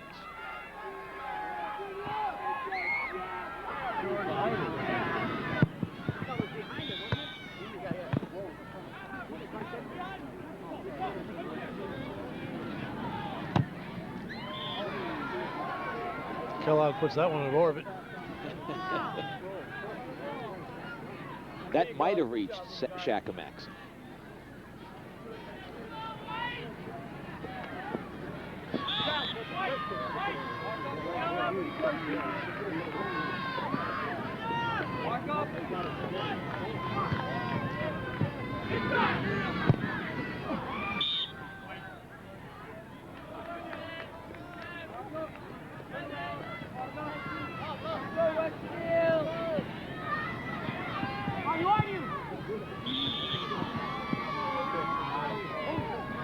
Jumping in from behind. Ball put into play very quickly by Scotch Plains. Good play by the Raiders.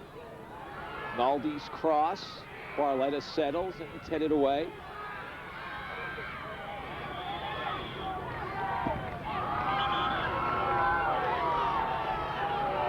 Foul called on the far side by Dave Zimmerman. Must have been a push.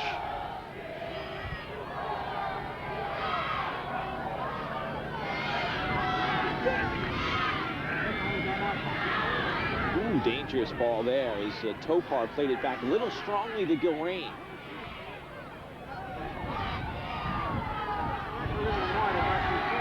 That man who is opportune at being where he should be at times, Rob Barletta, was on the doorstep. You said before he has a tendency to make things happen. I'm not surprised.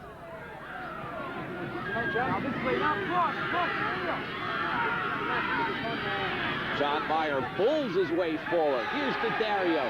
Has Hughes on his left. Marked by Schreck. Daddario still with it. Blocked by Kylish. Wojcik can't handle in the box. Schreck clears it away. Naldi runs onto it. Larry Naldi down the right side for Mosier. But there is Lee Topar to play it back. He's done a heck of a job back there today. Clear hold by Naldi on Stanley. Almost took the shirt off his back, literally. If I ref, my hand got caught in the fabric. And I held on and tried to pull it off as a reflex action.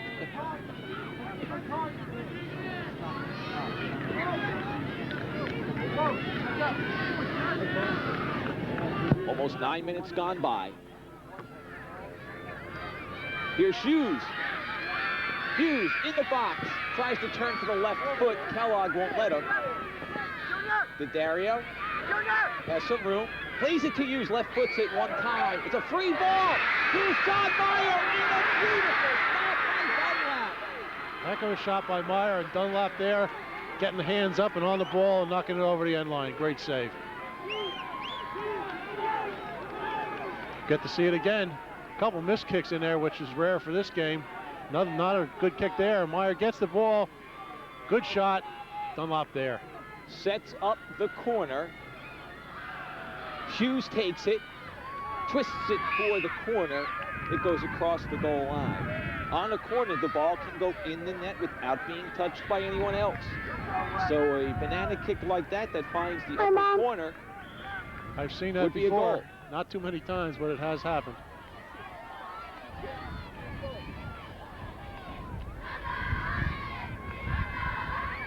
Westfield has had the better of play in the second half. They scored the 2 goals that equalized the match, and they have applied the pressure here in the 4th quarter. Barletta, play on. Tries to take the shot. I thought he might have been better to push it out to Yarusi on the wing. Stanley can't control, so Scotch Plains will have a throw-in. Barletta remains on the turf, and so we have time taken. And Barletta, it looks like he might have cramped up. That's what I think happened. As soon as he kicked the ball, he went down and grabbed his leg. Weather that we have today is cramps can come about rather quickly, especially if you overextend the muscle a little bit. Barletta scored the first goal of the game in the second quarter. Later in that quarter, Rick Emery scored on a free kick, and it was a controversial goal. As Gilrain came up with a brilliant save. From our angle and the replay, you couldn't tell, but Dave Zimmerman, the official, was right on the line. He said he came down with the ball over the goal line. So Emery gets credit for the goal. It was 2-0 at half, but 2 third-quarter goals. One by Meyer, John Meyer, one by Hughes. There's a free ball. Free along the line. Boy, oh boy, Gilrain couldn't hold on to it. Gilrain had trouble with that ball, and we almost had a 3rd goal for Scotch Plains. A lot of excitement this second half, that's for sure. You get to see it again. There's the ball being bounced around, but nobody can put it in the net.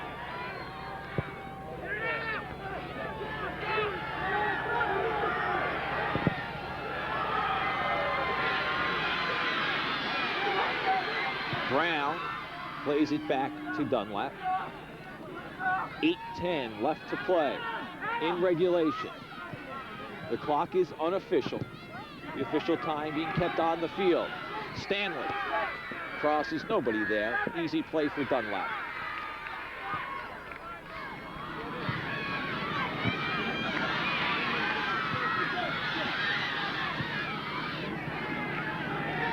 Foul against Westfield. Direct kick for the Raiders.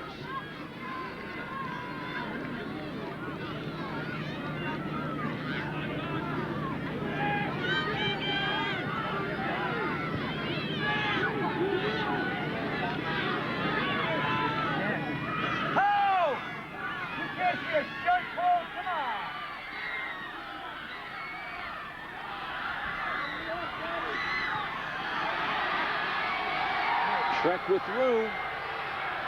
Shrek pushes it outside for Kylish, intercepted by Topar.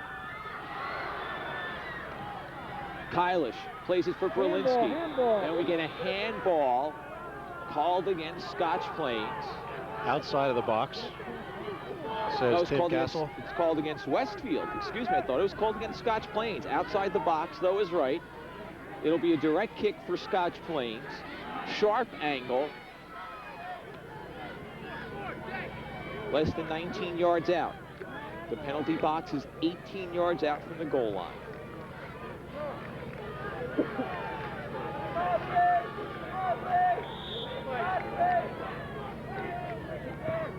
Lifted towards the goal, and Gilrain has trouble again. Emery lifted the ball toward the corner, and Gilrain has looked rather loose.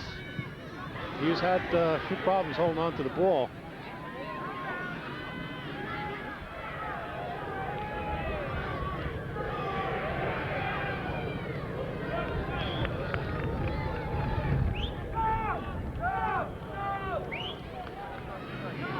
Look over here! Okay, good.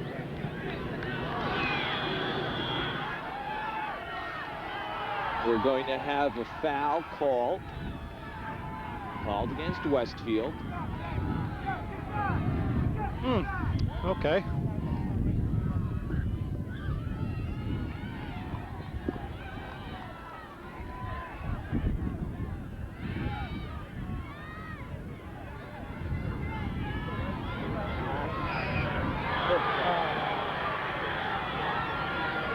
This one's against Scotch Plains.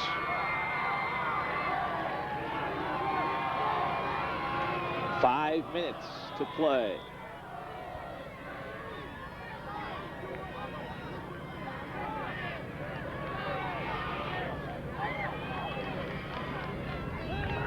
Joey, come back. Everyone come back. The game's on. Come on. Stop putting your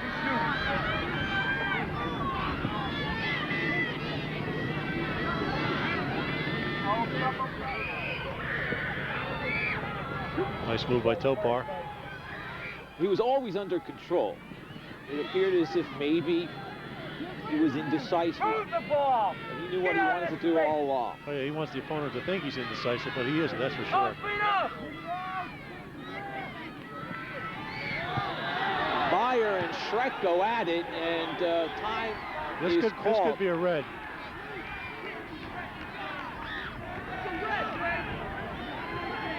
No, yellow. It's a yellow,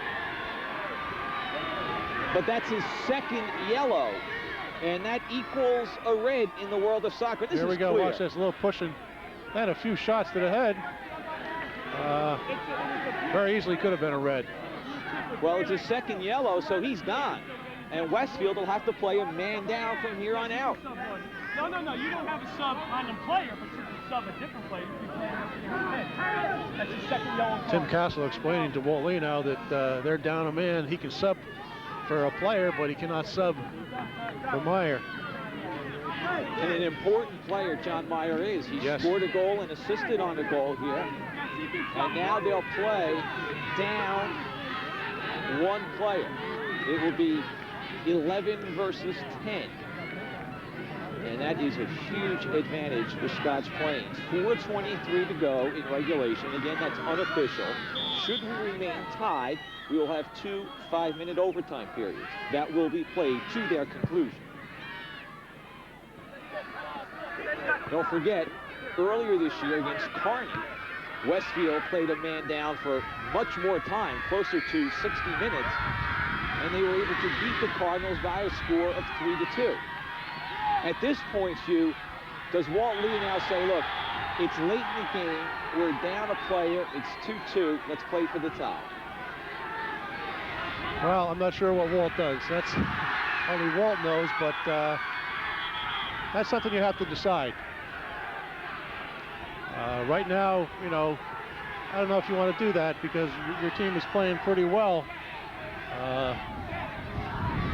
You know, the object is to do your best to win the game.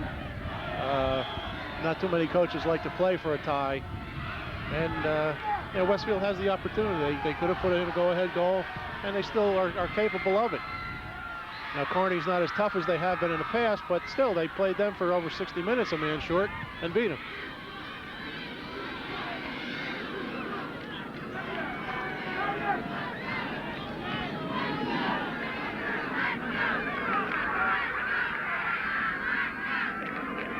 Dario,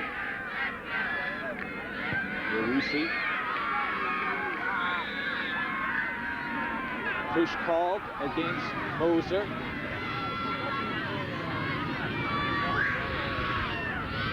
.250 left to play in regulation. You know, back to the Meyer foul, which, you know, has hurt Westfield. Not a real good thing to do, especially with one yellow card. Whether that was going to be a yellow or a red, you know, really wasn't that bad. It was a yellow, but still, with one yellow on you and getting the next one. And he's a senior, and he's a captain, and you expect a little bit more. You expect him to be able to keep his head a little bit more. Now, as we said, emotions run high in this game. Probably higher than most other games played in the state. I mean, there are some great rivalries that you'll see played with the intensity this game has been, but not a lot more than this. Dario, good turn. Foul called from behind. John!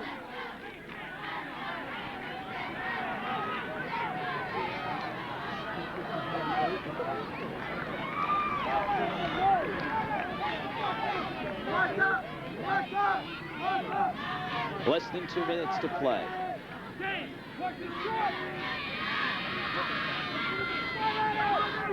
Well, this game has lived up to its billing, not only in technical and tactical abilities, but also, we said at the beginning, these teams don't have any love for each other.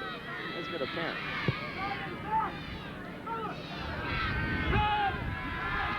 You know, the term war or battle can't apply. I mean, there's just the intensity that's here today.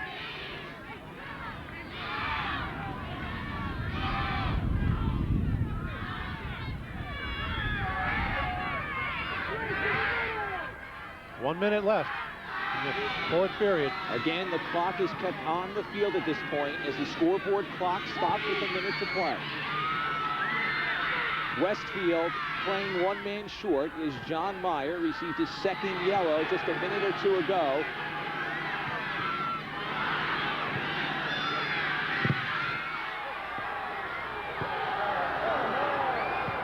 All sorts of action in the last 20 seconds. Players going down.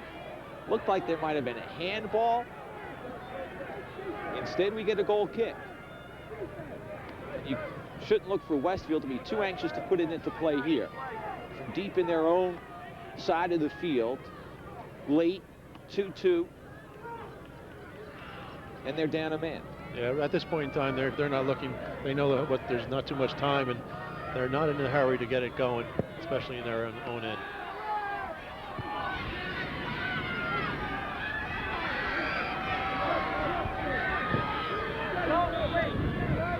That'll be a Westfield throw. Straight ball. Don't play with it. Immediately out to the side. Weak side with the ball. Time taken as David Moser went down. And Moser up quickly. I'm not so sure how hurt he was, but what it did is it stopped the clock and forced Westfield to throw the ball in, because they could have wasted away enough time that perhaps they would not have had to have done it. So it was a good play. Don't do it too often, though. The official won't like it.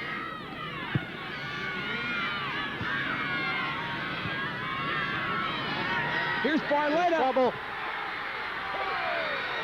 Free ball, and it's cleared out of the box. Dangerous opportunity with less than a minute to play. And in fact, it came with less than 10 seconds to play as a whistle is blown, and that indicates the end of regulation. Tied at 2 after 4 20-minute periods. We'll take a short break. When we come back, it's overtime.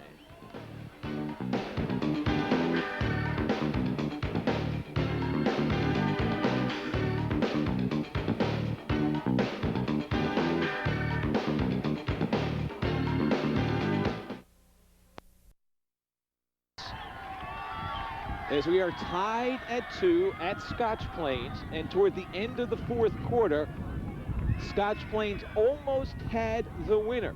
But Lee Topar came up big, as did Chris Wojcik, in clearing the ball before Scotch Plains could get a clear shot on goal.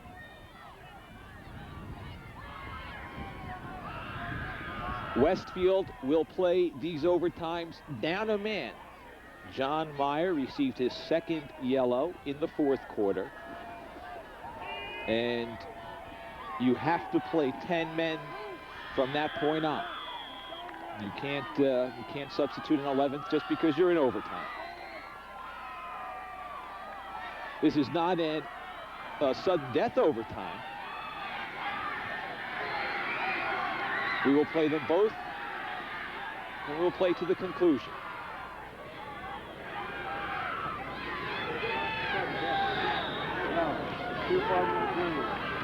Push called on D'Addario.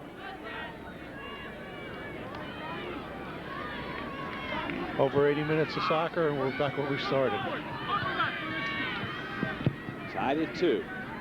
And it was a battle of halves. Scotch Plains leading 2-0 at the end of the first half. Westfield scoring twice in the second half. Oh, what is that? Look at that. Here's Barletta. Left foot's in. It's in. It's in. finds the upper right-hand corner. Berlinski fed him beautifully. Barletta had some room, and it's 3-2.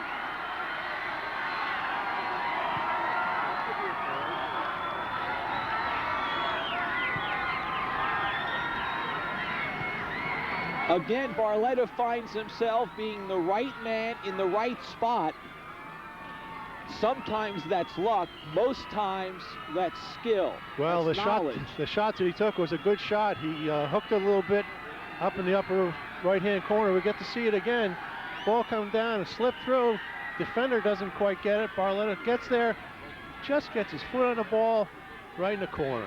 Nice shot. Berlinski just tipped it past Daddario, and Barletta off and running toward the sideline, toward the home fans. His second goal of the game, his 17th of the season, and he scores just a bit over a minute into the first overtime.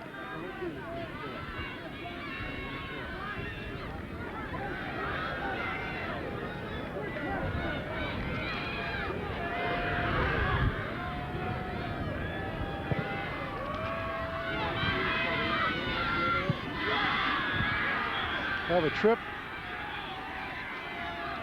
And we're going to get a card here, a yellow.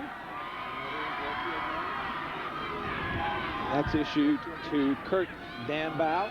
He'll come off. It's been chippy play today.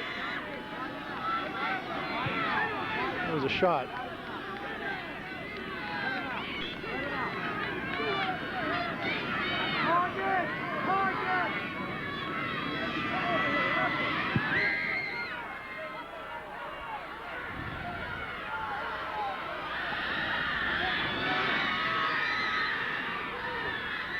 Daddario, good give and go with Fay, but his shot goes wide. Daddario had the idea, looking for the shot, and took it.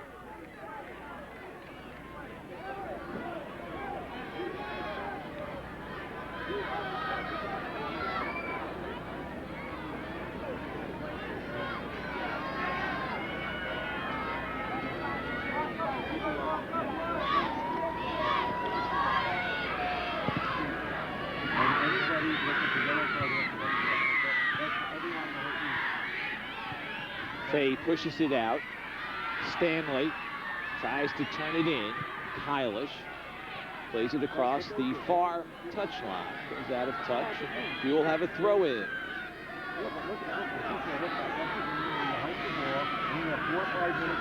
.225 to play in the first overtime.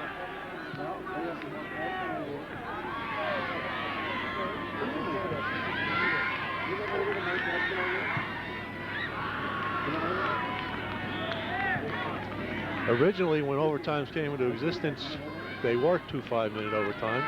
Then they went to 2 10-minute overtimes, and now we're back to 2 5s. Primarily, I would assume because of darkness. I would personally like to see 2 10s. It gives them a little more chance to play and decide the game on the field. But I guess they were having a lot of trouble getting 2 10s in. You would have trouble getting 2 10s in today. That's true.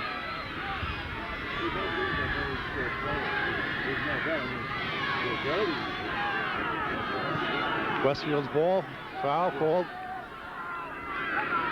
The whistles have gotten a workout today.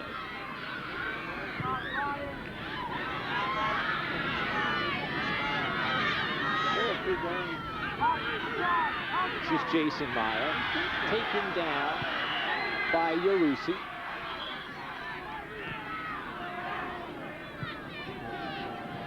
A lot of crowd noise. I think it was hard to hear that whistle.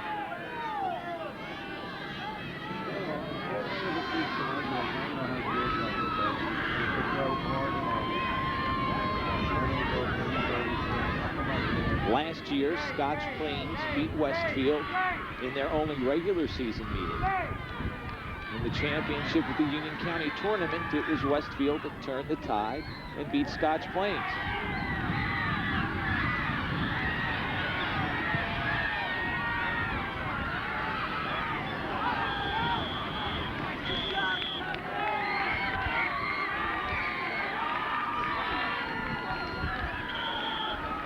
Here comes another yellow. Yep, a yellow is going to be given. The player was standing too close to the direct kick. That was Yarusi.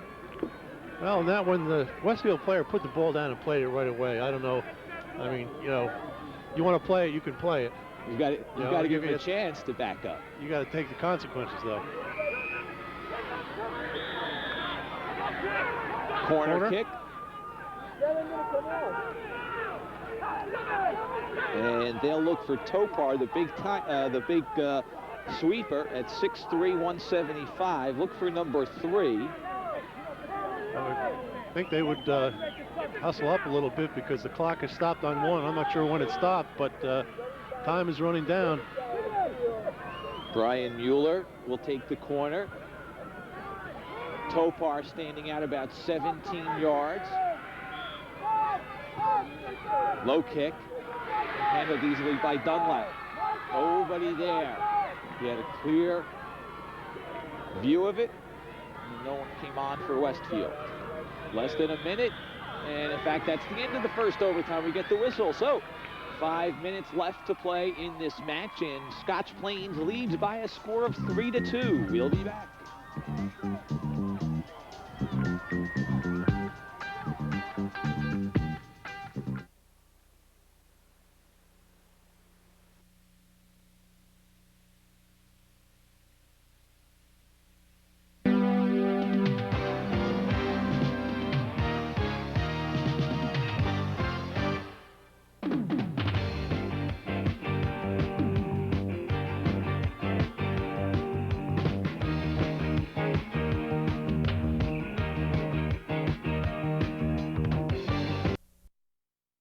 High school, the second overtime is underway, and the homestanding Raiders lead by a score of 3-2.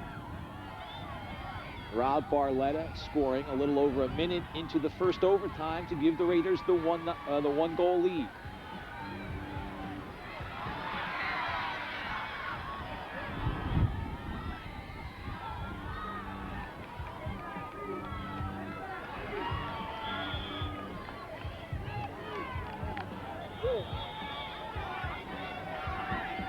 Substitution coming on for Scotch Plains. John Paris coming on. Scotch Plains will be very content to stay down in the Westfield end as long as they can. Here's Barletta, free. Barletta looking for the hat trick. Here's Berlinski with it, turns, and it's knocked away. It was Jason Meyer who knocked it away from Berlinski.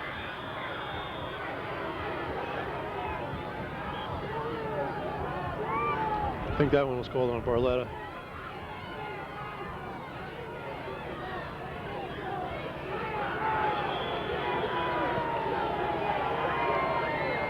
And a yellow card issued to Westfield's Brian Mueller. Well, I can't say that Mueller didn't have a point. I've seen a couple of times when the ball's been thrown away or kicked away, and the first time that happens, player should be hit with a card, and that'll stop that kind of thing, but that hasn't necessarily happened today.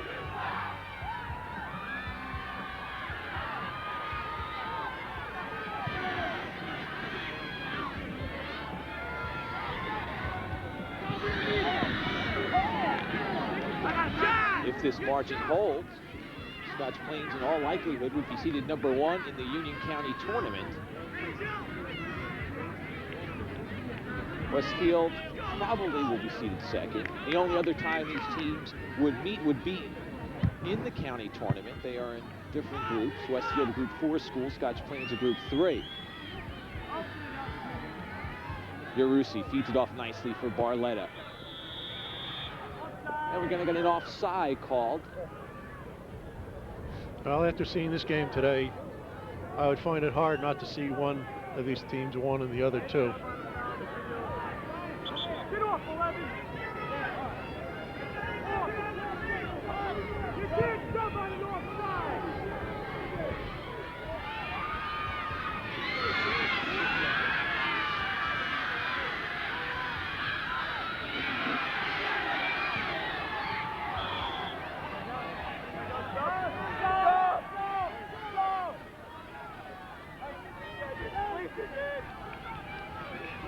Hughes plays it out on the wing.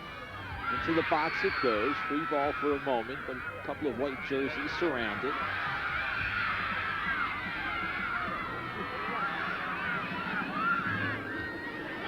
Westfield throw in. 2 minutes to go in the second overtime. Mueller comes back on. Chris Wojcik steps off. Here's Hughes. Turns it toward the corner and it goes wide. Well, Hughes knew what he wanted to do.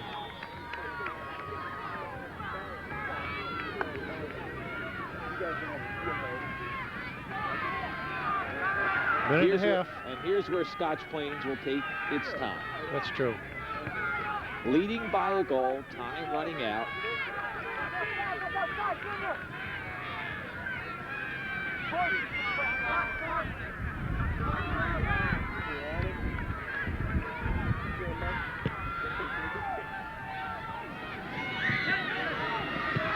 Stanley playing it ahead. Mueller with it, has it knocked away. Moser has it. Westfield with the intercept. We get a whistle. And time is stopped, and Mueller's been called over. And He's gone. That's his second yellow. And he's now ejected from the game.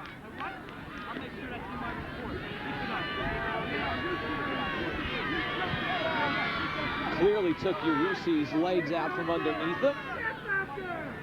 He said something else to Tim Castle, too, as he left the pitch, and Tim said, okay, that'll go into my report also. I think he said something that was not appreciated by Tim. Well, Tim is the recreation director for Bridgewater Township. You don't think that maybe he was told how to go home? Well, it's possibly. I don't know by which route, though.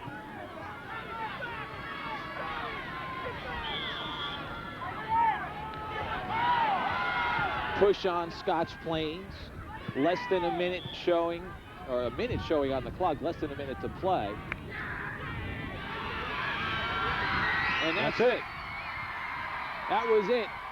The end of the game, a 3-2 victory as the Scotch Plains fans swarm onto the field. Scotch Plains with the 3-2 victory over Westfield as they move to 9-1 on the season, handing the Blue Devils their first loss of the year. We'll take a short break. We'll come back to wrap it up. Stay with us.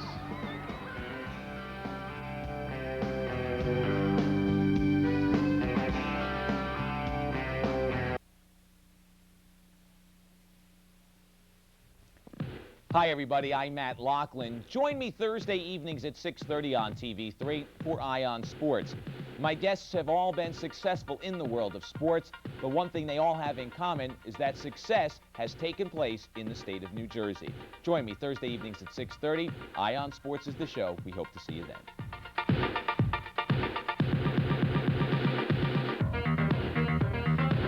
The match went to overtime. Scotch Plains comes away with the victory. 3-2 the final score. Todd Kylish and Rob Barletta have joined us along with Tom Bresnitsky. And Todd, congratulations on the team's performance. Always a big win when you beat Westfield. Yeah, thanks a lot. You know, this is always a big game in the season.